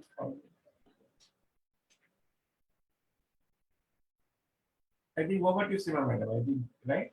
So this status of this, we know that we need for expert in the AS area. We need to identify an expert in the AS area and have her or him as a member of our team, either from PU or outside. Then we can assign this project to student. Without having an expert who can guide the student, there is no fun in giving a project to student. Thank you very much, sir. We have with us Dr. Amit Barve from Computer Science and Engineering Department, also as one of the panelists. I'm welcoming you, sir. The other question is, what role does IT or an IoT play in smart cities? Amit, sir, can you answer this one for us? What role does IoT and digitalization play in case of smart cities? Amit Barve, sir. Hello, madam. Am I audible? Yeah. Hello. Yes, sir, you are audible. You are audible, Okay. sir. So, thank you. So, good afternoon, all panelists. Uh, the question was, what the role does IT and digitization plays in the smart city? So, when we talk about the smart city, we are thinking for everything which will be automated. Okay, and there will be less effort from our side. So, let's see, like when we go for IoT related part, so like automatic collection of waste material we can plan. So the concept of a smart bin, we can go with this. Okay, automatic water management part we can think, and we can also think for some projects, submission related project where they can think for irrigations and another thing. Another interesting part, as we can see, like most of the cities, they have mall, and when we talk about the basement of their mall, so a very huge parking is there. Okay, so if we can implement the concept of IoT, like as and when vehicle will come, automatically these lights will start, and when there is no one, then in that case automatically this life gets switched off. So such type of opportunities will get when we work with IoT partner. And yes, we can also collect such type of data and information if we use the concept of cloud computing. So cloud computing, we can use all this data, like what percentage of electricity is consuming in the daytime or in the night time, and with the use of IoT, can we reduce our electricity bill? Also, like the CCTV data, for storing all the CCTV data, again we required heavy cloud storage. Okay, so yes, we can go with the IT kind of solution. So definitely it will help in building the smart cities. So I guess this is the answer from my side. Thank you very much, Amit sir. Murthy sir wants to give few comments. Murthy sir, please, over to you. Thank you so much, madam. Adding to what Mr. has said, see, our project is focusing on application of AI, IoT, and the technologies. For example, in case of the water meter, actually. So the recording is not physically undertaken by someone. It will be connected to the cloud, and the water consumption will be recorded, and you will be able to monitor it, and you will be able to raise the bill against the citizen. Whether it is implemented by municipal corporation for political reasons, no municipal corporation will dare to monitor this and charge citizens for water consumption. I don't know, but there are many large private societies which have their own water supply systems. So they can install a smart water meter. The project which is being undertaken by Arvind Yadav sir himself. There is one area where IoT is very much involved. The second area is even in case of transportation, the IoT application is being implemented in a way that if the vehicles are moving in one particular lane and it is overcrowded, automatically vessel goes and it is diverted to another lane so that there is no overcrowding. Not only that, the vehicles which are passing through naturally release pollutants, which may be CO2 and any one others. So that also can be monitored and it goes recorded into the cloud and the message information is executed and the plans are executed. So in multiple areas, the IoT applications are being implemented. The another important area which we are planning to implement, which are already done to a large extent, is unified response system. In a unified response system, whether it's a health issue, someone has a health issue, just shake the mobile, it gets recorded in the nearby hospital, and the ambulance will go there and they pick up the patient. The data automatic and the entire thing is connected through IoT and cloud system only. So our project, to a large extent, is focused upon use of artificial intelligence, IoT, and digital technologies as a solution, even smart waste management also. How you can be able to manage waste. It is not a physical data entry, physical execution, but it is through IoT application. So that actually you are able to record an event, for example, emergency, health emergency, fire emergency, all that. Not only you record it, automatically the message goes to the fire station, and fire station where the person, the engine has left or not, is being recorded. The entire thing is application of AI and IoT, right? So our project is based on that. I have a question. I want to know, in case Manish Bhatt sir is available online, I would like to know from him. He's a very learned person. He has done a lot of work. I personally attended a workshop, international workshop where Manish Bhatt sir was a speaker. See, smart cities are a means for achieving better quality of life for citizens. Why we focus upon smart cities? Idea is very simple. People are migrating from rural areas to urban areas, as it is rightly pointed out that the population in urban areas may touch 50% by 2030. Now, if people are migrating, naturally, how can you ensure their livelihood? Is there any part of the smart city project schemes try to enhance livelihood and their comfortable stay for those who are migrating from rural areas to the cities, and particularly the part of smart city areas? In case Manish Bhatt sir can kindly throw some light on that. Any effort has been made or being made? Thank you. Murthy sir, I think Manish Bhatt sir had some meeting, so he has left. I will be compiling the questions and sending him across for his replies, sir. Thank you. Okay, thank you, sir. The second, I'm trying to merge two questions from Ms. Somya Kumari and Dhruma Prajapati.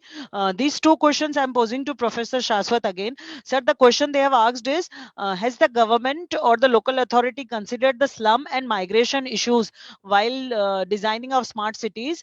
And the other part of the question is, will the quality of life change for people once the smart cities become smart city? Over to Shashwat, sir. Thank you, Seema. There's very interesting question. See, as you know, the smart cities, when it is just looking at it and being conceptualized, in India, this urban development framework doesn't have much of opportunity to capture people who are moving. Okay, so as you know, during post-COVID, there is a large number of male migrants who are in the city, had a lot of trouble. So the way our structures are, presently the framework only captures people who are resident or people who are living in a place for longer time. Generally, people who are on the rental accommodation, short-term rental accommodation, migration on single male migrant, and that kind of people are not really captured. However, generally, whenever we are doing any assessment, the inter-census assessment is done to look at the growth rate. And also, there is something called NSSO, National Sample Survey, which is done to capture certain perspective at certain interval. And post-pandemic, there is a greater realization that how to capture the migrant population in the city. And so a lot of work is being done, but presently, but I will request some of you to read this article by Professor Chinmay Tumbe. Tumbe is a professor in IIM Ahmedabad and doing a lot of work on migration, intercity, inter-district migration and that aspect. So Smart City in any way won't be able to capture much of this phenomena, but it can only in terms of surveillance camera, in terms of some of the sensor and other thing, it can provide certain, kind of an insight into some of this assessing phenomena or number of population, etc., etc. But it is a limited scope at this moment.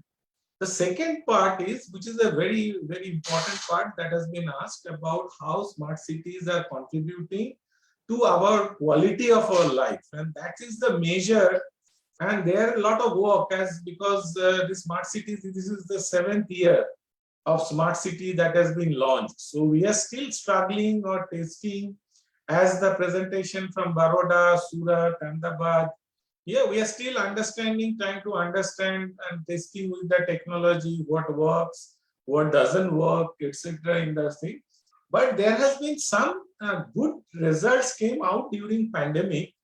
I think Baroda case presentation showed that, and also Pune, Indore, many other cities that they showed during pandemic crisis, when there was a multiple lockdown and people are looking and having trouble with logistics, supply of oxygen, green passage corridor has to be created. So these kind of data sets helped a lot for creating green passage, monitoring the storage, oxygen level, and also, quarantine center and some of this. But this is the very early stage of our smart city presently. And this has to actually implication of good, better United Nations, United UN Habitat has this quality of life indicator called QLI. And based on that, globally, the livability is monitored.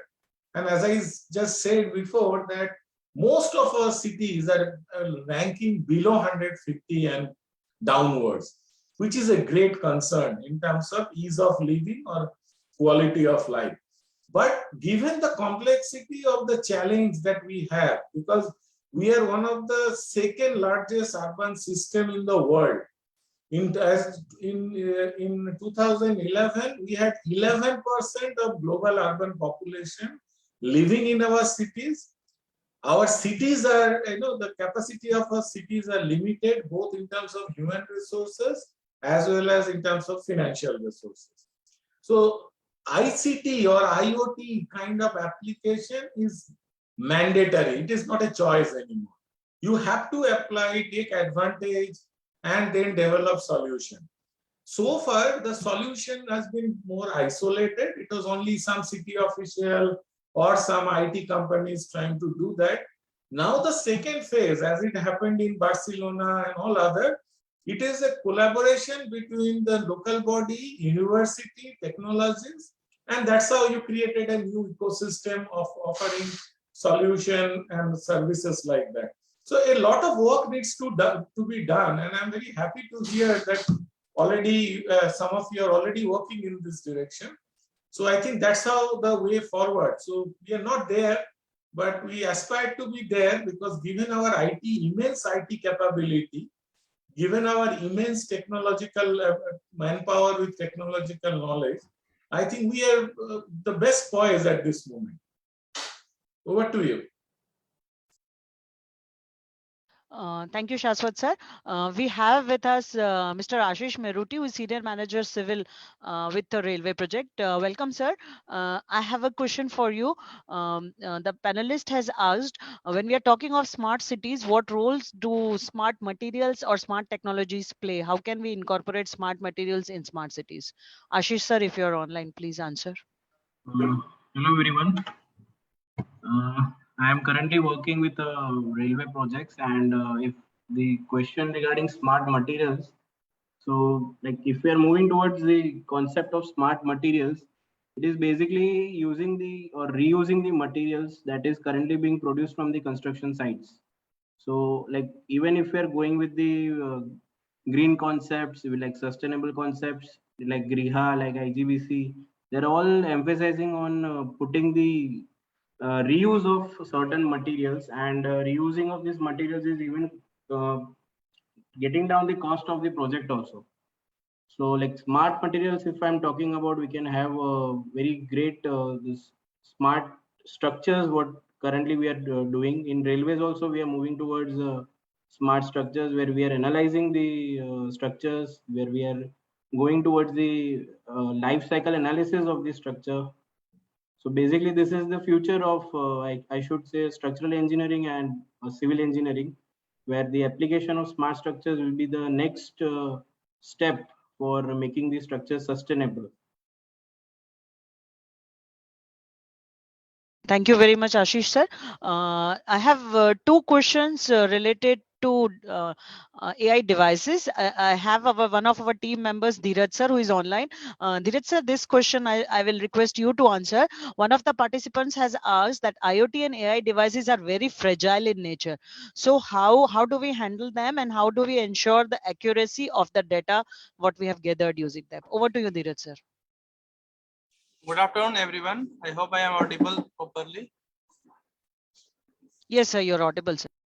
Okay, so coming to newly introduced sensors and devices, what we can do is we have earlier system that we can get the data from, and we can compare. For example, for long period of time, we can get the data from sensor and we can check the accuracy. In case if we are getting same level of accuracy with the data that we are getting from sensor, as well as if we are getting the data which earlier we are using for device, then we can go for that kind of thing, because right now there is no specific standard.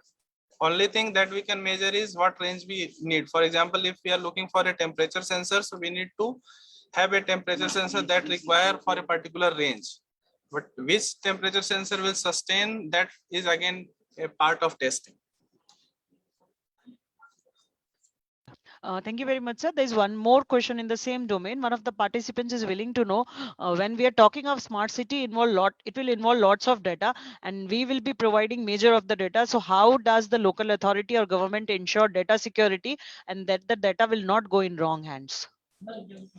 As per data security is concerned, so there are two aspects actually. One is privacy, another is security, and these are closely related. If we will be talking about protecting the privacy of individuals, so in that case, we prefer that data should be on a local server, that is in the hand of the client itself. But again, it require lot many costs, lot many integrations are required. So generally, people are using private clouds, or maybe the cloud that will be shared publicly. But again, obviously, if we will be sharing something on server like Google, so there will be security.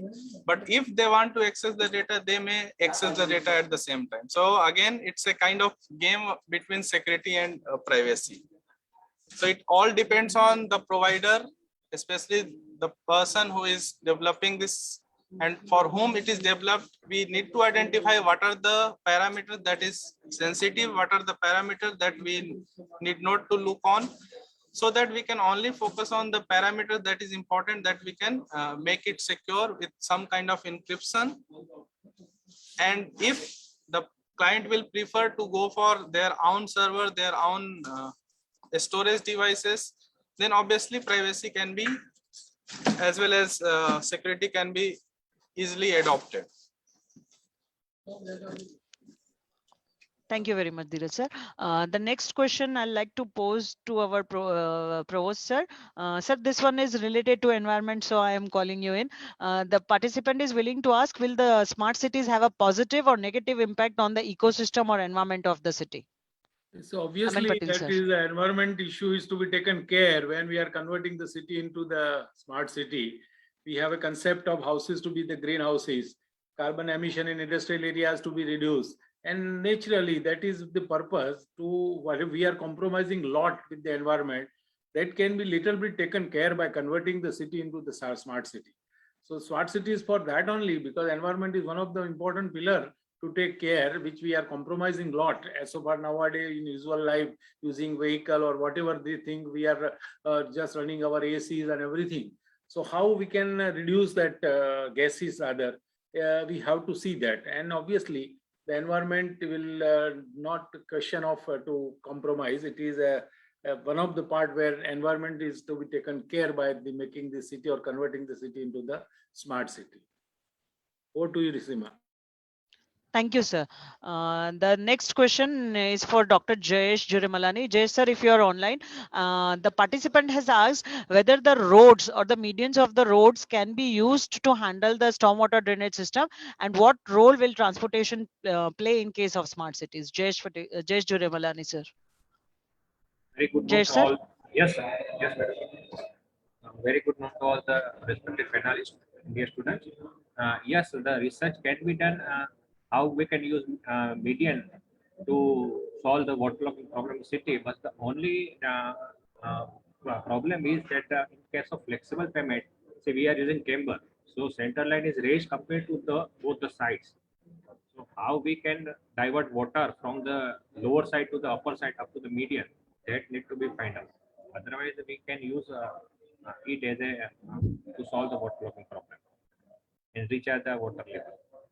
And as far as transportation is concerned, say in my opinion, we have no other option to use but to use the public transportation system, because all the flyovers and all the things are temporary solutions, not permanent. For example, in Surat city, more than 90 flyovers are there, but in peak hour, all the flyovers are getting jammed. Okay, so there are the temporary solutions. Flyover is not a permanent solution, but the permanent solution is use of the public transport system. And again, coordination is required between urban planner and transportation engineer. So cities should be designed in such a manner that like CBD, it should be decentralized. So traffic congestion, accident, parking problems, all will be reduced, and use of public transportation will reduce dramatically this kind of parking, accident, road congestion, air pollution, noise pollution problems. So one of the participants also asked that what is the difference between smart and sustainable. Say for example, public transportation is both as a smart solution with the use of IoT, and sustainable because we are reducing the carbon footprint in the city. Thank you very much. Over to you, madam. Thank you, Jay sir. If Jignesh sir is online, I'd like to pose the next question to him. Jignesh sir, are you with us? Jignesh Choksi sir. Yeah.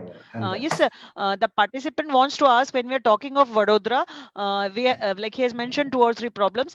Are the problems different how are the problems different like when we go to some other city? So I'm aware L&T is working with a few smart city projects with Pune and all. So can you please help with us, like how do the problems change when we are talking of different city perspective?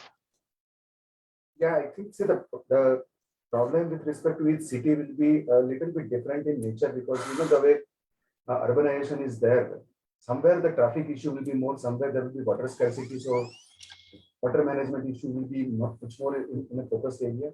Somewhere it may be like say for waste disposal and its management, so it becomes a quite important issue for them. So each city, though there will be some commonality of like say issues for clean water, clean sanitation, clean air, those will be common. But like say the transportation management or providing like say the infrastructure with ease of transportation, or maybe like say ease of commuting, like say what we talked about, like say the green road, if you want to have like say the smooth path. So each city has to identify certain priority areas, though there will be commonality, but there will be a different prioritization. So it will be different, but largely common with some level of privatization. That's what I would say. Thank you. Thank you, Jignesh sir. Next one again, I'll like to request Shashwat sir to come in. Sir, the question is, the objectives and vision is set for smart cities. Once it is achieved, say Vadodara becomes a smart city, what is next? How do we sustain it, or how do we continue to make it smart? See, smart cities are not built in overnight or in over days. It's a continuous process. And the challenges presently, the smart cities are responding to some of the basic needs. In the pyramids of, the hierarchy of needs, some of our cities are basically now, I think somebody mentioned this, Nagara, Nal, Gutter, Rasta. And these are the challenges we are trying to fix. But as they get fixed, the challenges move to a kind of a different hierarchy of this. One immediate challenge is responding to post-pandemic cities, and how do you create more equitable space? How do you offer the cities offering economic opportunity, decent livelihood, safety? And that's one immediate challenge where cities are trying to respond. And as all of us have listened, what happened in the COP26, that every one of us have to now prepare, every discipline of science, arts and commerce have to prepare ourselves that how do we respond to these challenges of climate change.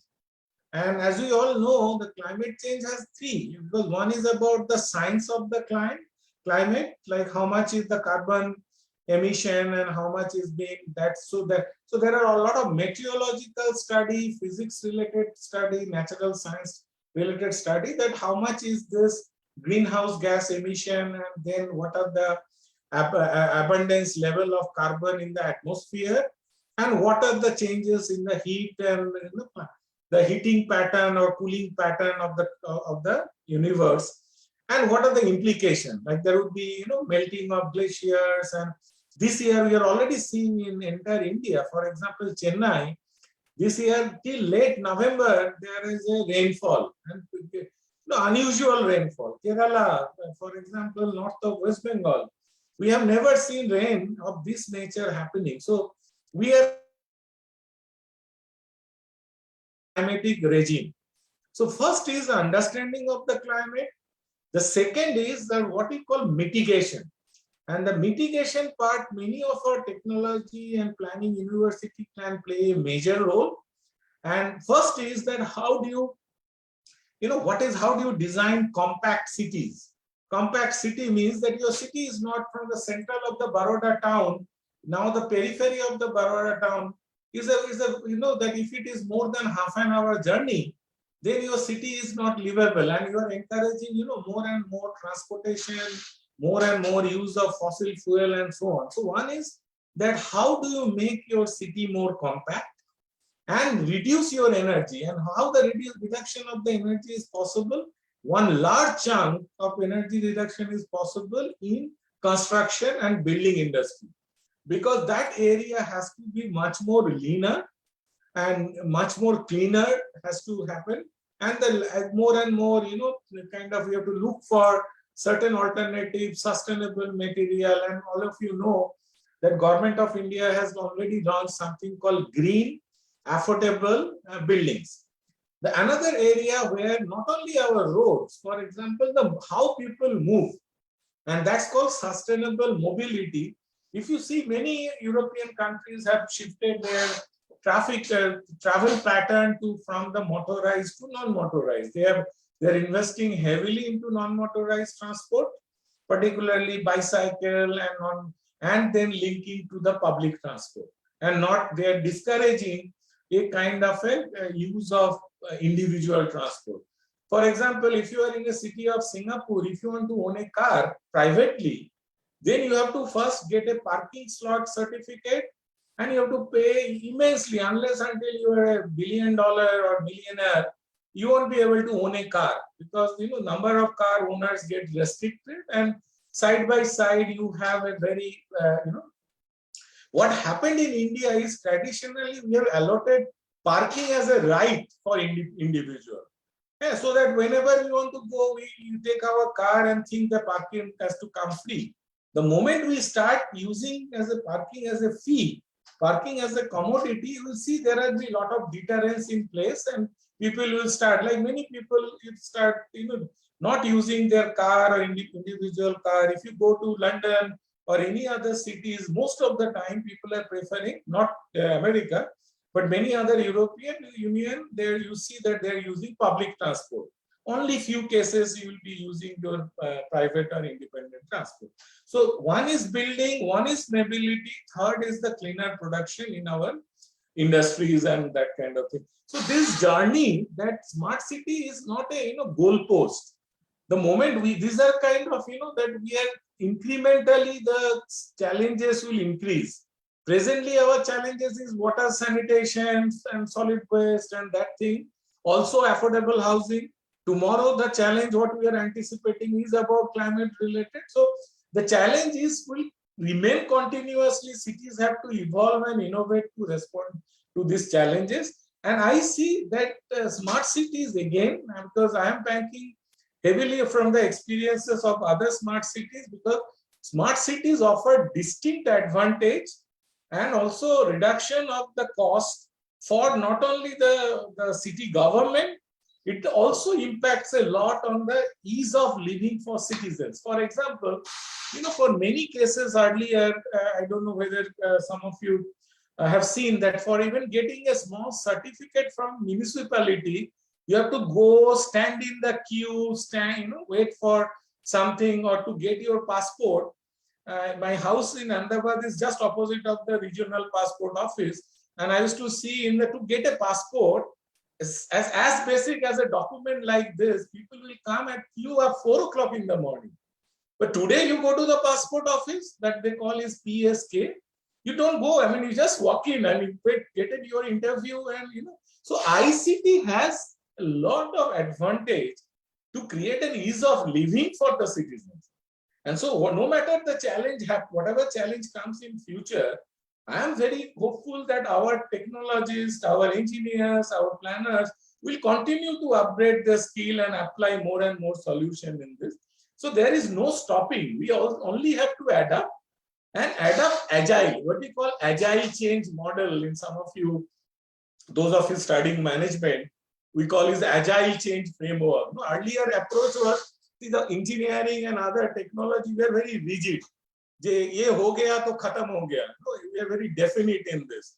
From that fixed model of thinking, we have to more get into what is called complex adaptive system methodology, because we don't know, the future is so uncertain.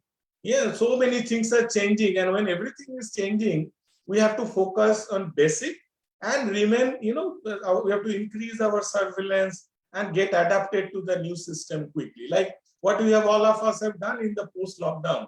No, earlier 2019 we started an online attempt for online course. It didn't sustain for a few weeks. People are saying no, this was not good. But today, if you start an online course, everybody knows that this is how we have to adapt, and we continue to do this. So we will continue to answer this question. Is that there is no end post, there is no goal post. As we reach certain milestone, the goal post will get shifted. We have to ready and start preparing ourselves for the next journey. So it is a continual improvement process. Some of you who study ISO processes, something like this, we have to go and continuously keep ourselves, in this journey. Over to you, Seema. Thank you, Shashwat sir. I'll request Murthy sir for his comments. Murthy sir, over to you. Yeah, thank you so much, sir. Thank you, sir, Shashwat sir. See, all of us have to recognize one fact. None of the 100 smart cities is a greenfield project. It is not a greenfield project. It is not starting from scratch. For example, we have Chandigarh, which was started from scratch. Similarly, we have Gandhinagar started from scratch. So none of the 100 smart cities is a greenfield project. They are existing cities. So when you have existing cities, a smart city does not have an automatic solution to all the problems. For example, whenever we have heavy rains, in recent times, Chennai, Tirupati, a few years back, Vadodara, right, Bombay every year almost, you find the roads are flooded. Now we should not blame corporation just by that. The current corporation authorities are not responsible for that. For example, take the case of Vadodara. Vadodara had 130 ponds almost about 30 to 40 years back. Today, you take the census of the ponds in Vadodara. There are only 13 ponds in Vadodara. Now, the ponds used to work as a natural rainwater system. So it used to flow automatically, and they used to flow into the ponds. Now, out of 130 minus 30, that means what? 117 ponds were filled with the mud, and they built up the buildings, constructed the societies, shopping malls, all that. Now, when you have heavy rain, naturally where the water will go, right? So, that is one of the biggest issues we have. The second issue which we have is drinking water facilities.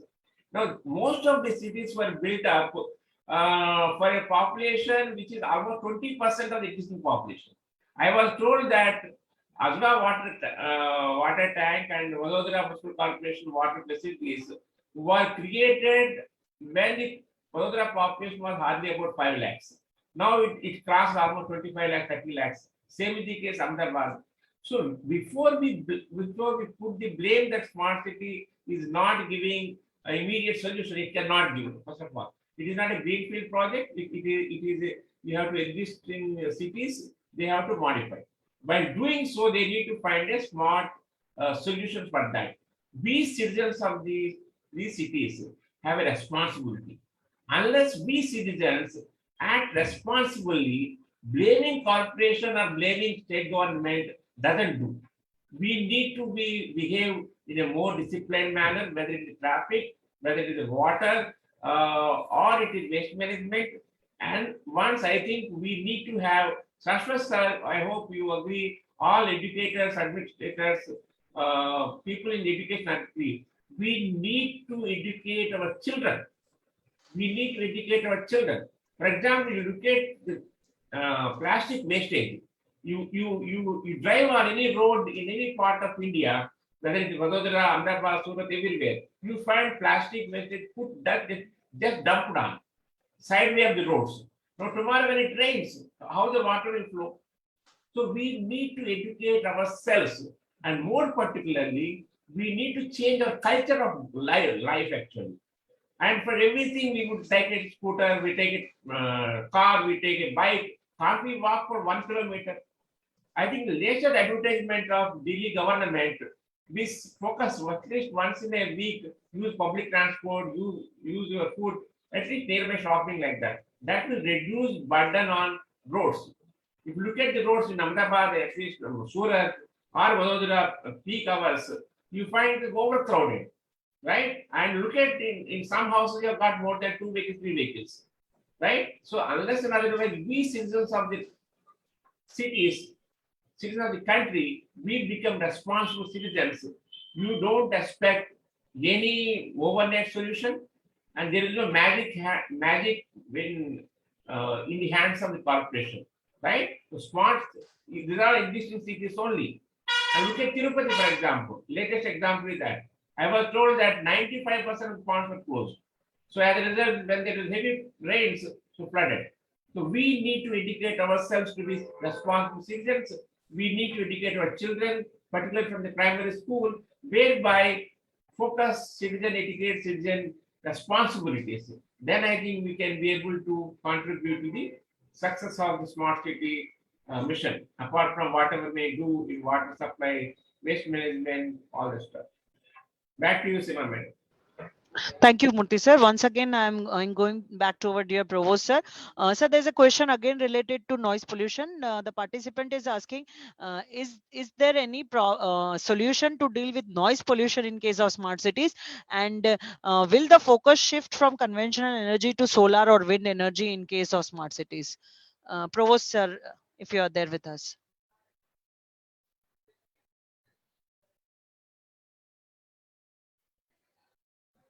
Murthy sir, can you answer this for us? Will the focus Yeah. Will the focus shift to alternate or renewable energy sources like solar or wind from conventional coal or thermal power plants, sir? What is then? If you convert from see fossil fuels, we all know that global warming is a reality. It is no more a myth. It is a reality. And the latest latest study on ecology issues submitted in 2021 speaks volumes of that and gives you red signals to all of us. They said that within 25 to 30 years, the temperatures can shoot up by 1.5 degrees Celsius. And if it happens, they also warned ecologists, environmental scientists said about 70% of Mumbai will be underwater. Right? So global warming is a reality. When global warming is a reality, all fossil fuels, whether we use petrol, diesel, or we use thermal energy, we are contributing towards global warming. Right? So renewable energy, like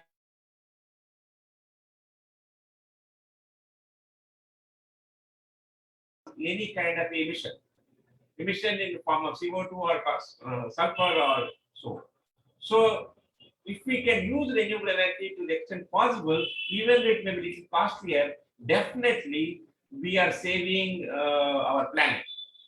Right? I think EV is going to be one of the solutions for that. Electric vehicles. I think electric vehicles also reduce zero down on pollution part. Right? Switching over to solar energy, renewable energy. In fact, solar energy in India, we should switch over to solar energy at least at our homes to the extent possible, so that we don't depend upon thermal energy. So, of course, there is no way out. I've been time and again informed and indicated by the L&T team always.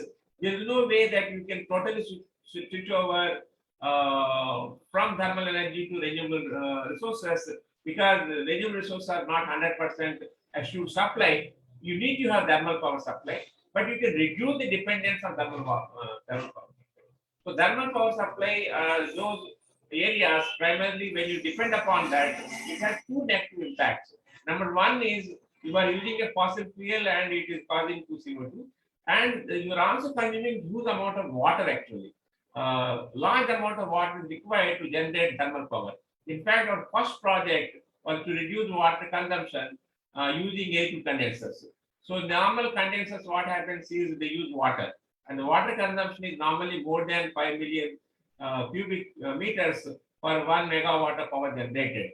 Now, Government of India has indicated that they must reduce water consumption. So now NTPC, National Thermal Power Corporation, in the tenders mentioning that you must use ACC-A2 condensers in the place of conventional water condensers, right? So definitely we must switch over from using of any of the fossil fuels to the renewable resources like solar, wind, and also electric vehicles. Back to you, madam. Thanks. Thank you, sir. Sorry, I have changed my screen. I lost connection, so I'm logging in from Lalit sir's ID. The second question, I'll pose it back to Shashwat sir. One of the participant wants to know, India being an agriculture country, have we thought anything in the direction of agriculture? Can agriculture be made smart, or any smart technology can be employed? Over to you, Shashwat sir. I am not really kind of a researcher working on the rural and agriculture sector, so I will not be really able to comment. But our earlier president, Dr. Abdul Kalam, talked about a kind of a empowerment of the villages, and which he had conceptualized something, a concept called Pura, Pura means provision of urban amenities in rural areas, and which later got converted into a program called Shama Prasad Mukherjee Rurban, rural and urban. So urban. So there is a government of India scheme is basically focusing on the settlement around a large city, how to improve their your aspects of living. And then there is a concept called smart village. And all of you know that there are some evidences of smart village, even in Gujarat, where some villages, they have taken up certain initiatives. And some of you, if you are interested, can see this village or can also organize a study in North Gujarat, this village called Punsari. Punsari is a village. At the village level, they have implemented a water treatment plant so that the village households are getting water quality to the level of a mineral water bottle. They have also have surveillance camera and surveillance in a village level integrated command and control center and so forth. So there are a lot of discussion. There are some initiatives about smart village and peri-urban area, but no, I'm not really aware or not an expert on the agriculture and irrigation sector. Thank you, and over to you, Seema. Thank you, sir. I would like to pose the next question to Jignesh Choksi, sir. Sir, the panel, one of our participants is willing to ask in terms of water conservation or water management, what can be done with respect to smart cities? Jignesh Choksi, sir. No, I think for water conservation, I think some of the traditional methods of, like, say, water harvesting, rainwater harvesting, I think we really need to go back to our original, like, say, maybe like 50, 60 years back. Every household used to have, like, say, the basement having water storage, like, say, the wells inside the house. So all those things, I think we need to really look at that. And as it is said, like, say, whatever where the natural lands which were really storing the excess stormwater should be brought back. So with use of that, I think with infiltration and other things, we will be able to even recharge the groundwater also. So I think technologies are there.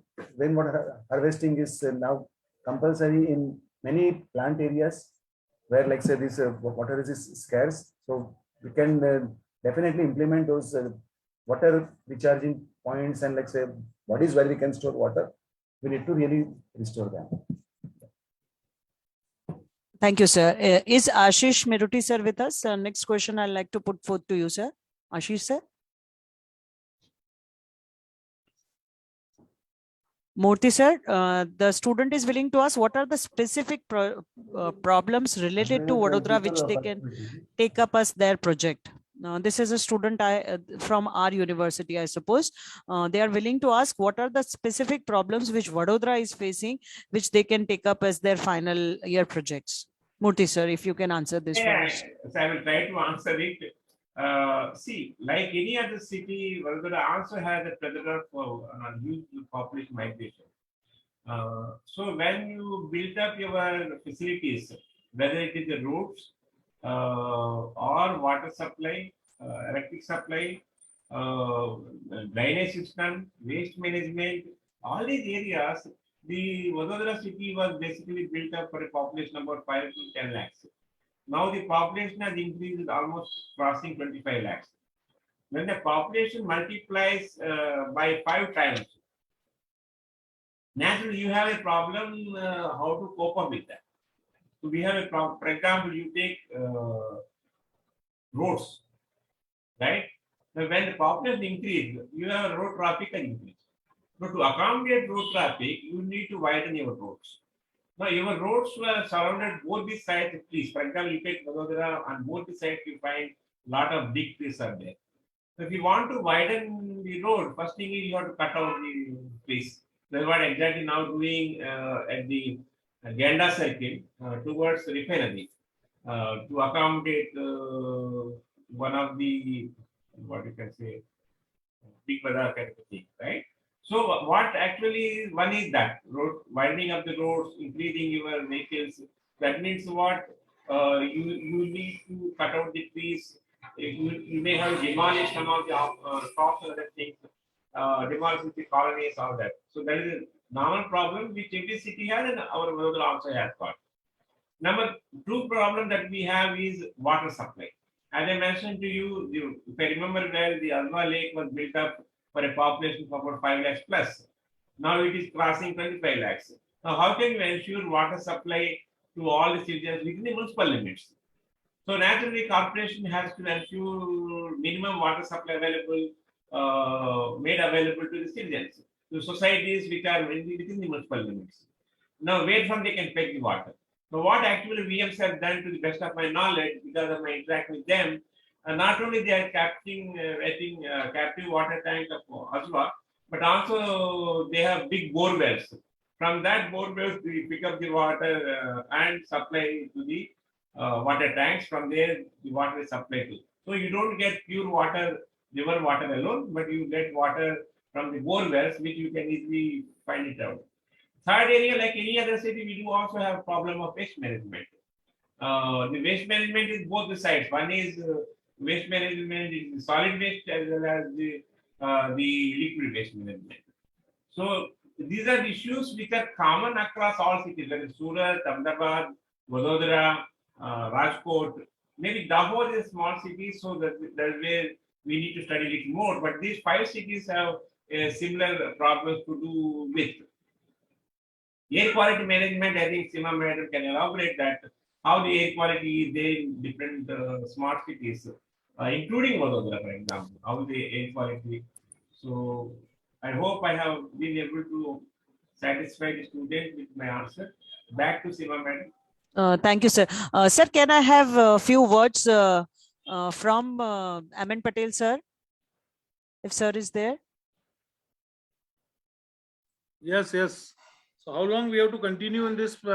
Just we will like to have your closing remarks, sir. Then I'll have feedback from the participants. It's really a pleasure for me to continue with today's seminar or discussion on smart city. It is little bit I am involved since that Gandhinagar Grants smart city project was to be given a tender to some agency, and for scrutiny of that I was involved in that. So a lot of features have come under my knowledge, that what can be done to make the city to a smart city. And fortunately, we have got from RAE this project of smart city, and our city Baroda is also under the conversion of smart city. Naturally, not a lot of new learning, especially available for our teacher, especially our student. Some of the project our student also can take up in that direction. So obviously, this is a really said to be the most interesting and rather the need of a day type of project which we have undertaken. And with the lead of Professor Murthy, his constant rather monitoring, we are able to rather discuss lot and lot. And we have clubbed with the, no doubt, our digitalization and autonomy. Without that, this cannot be possible. So to make this thing very easy, the digitalization is one of the important parameter. And it is said that our IoT and AI is to be used, how to make it more smarter. And for that, our team from that computer and IT area, no doubt we have a loss of Mr. Rutvik, who just recently left us, but he said that he will continue sitting there wherever he is. But hope so that we have another more faculty. We are also expert in that AI and IoT. We all together will take the help of these people, this faculty, and make our project to really smart project of smart city. We want to make the project to smart so that we can say that we have done something which can be useful for the society at large. I think this discussion is going on. Question, answer may be there. This is not the end. This is just the beginning, because to convert the smart cities is not a job of some limited period. Any project is there. Say to be constructed dam or a bridge, we can finish within year 2, 3, 4. But smart city is not that project which can be done within that stipulated time. Depends upon the requirement, depends upon the necessity. We have to add some of the feature, and I think with this a lot of things we can do through this project. My best wishes to all of you. Thank you, sir. I'll now request 1 or 2 participants to give their feedback. Participants.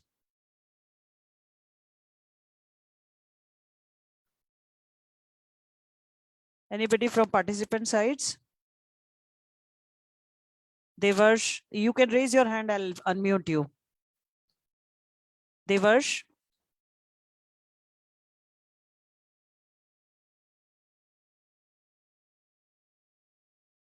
Devarsh or any other participant who would like to give their feedback?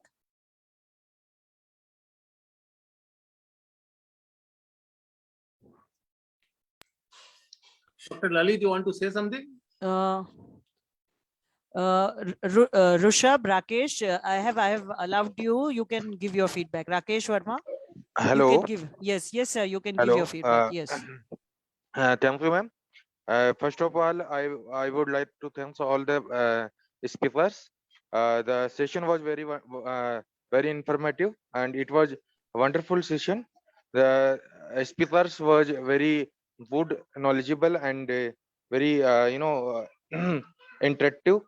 So I feel this was the very good webinar. I like to thanks Seema ma'am also, and wish to see other sessions like this in near future. Thank you. Thank you, Rakesh sir. Devarsh, you can speak. Devarsh, are you there? Rishabh?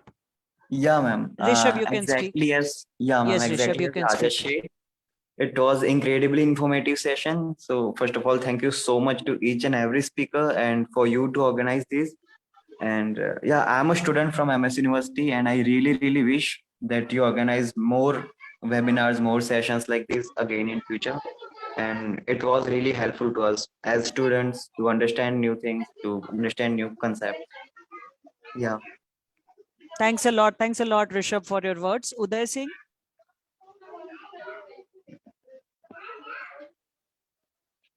Uday Singh, you can speak.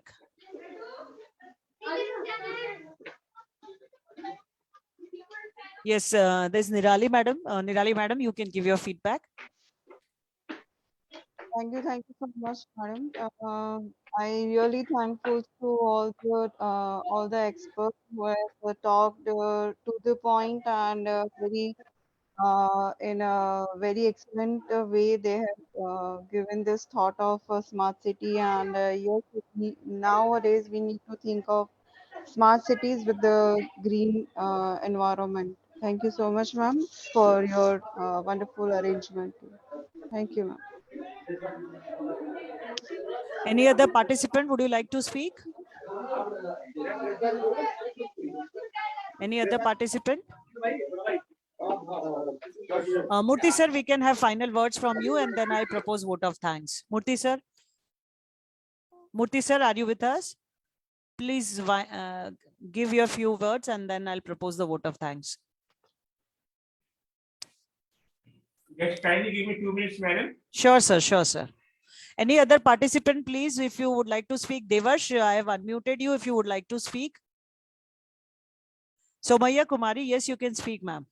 Somaya Kumari, I've given you the access. You can speak, Somaya Kumari. Thank you for the insightful work. The case studies, especially the global ones, solutions that we have adopted in Vadodara. It was a very insightful session. I learned a lot about the smart solutions that may be provided. So I really hope that such workshops are conducted, more such workshops are there, and I would also love to be a part of the workshop. So thank you so much once again. Thanks a lot, Somaya Kumari. Uday Singh, I have also given you the right to speak. You can speak if you wish to. Uday Singh and Devarsh, you have been given the right it was to speak. wonderful. The session was wonderful. It's very informative, and I am curious and excited to attend next lecture, next workshop. Thanks a lot. Thanks a lot, Devarsh. Uday Singh, you would like to speak? Ma'am, I have spoken. Okay, thanks a lot. Anyone It was else? pleasure. Yes, ma'am. It was pleasure learning about the COVID-19 situations which were dealing with current smart cities and wastewater management, so that we can further implement in the smart cities, so that smart cities can be good enough. Yes, thank you. Thank you very much. Any other participant? would like to speak, you can raise your hand. I'll unmute you.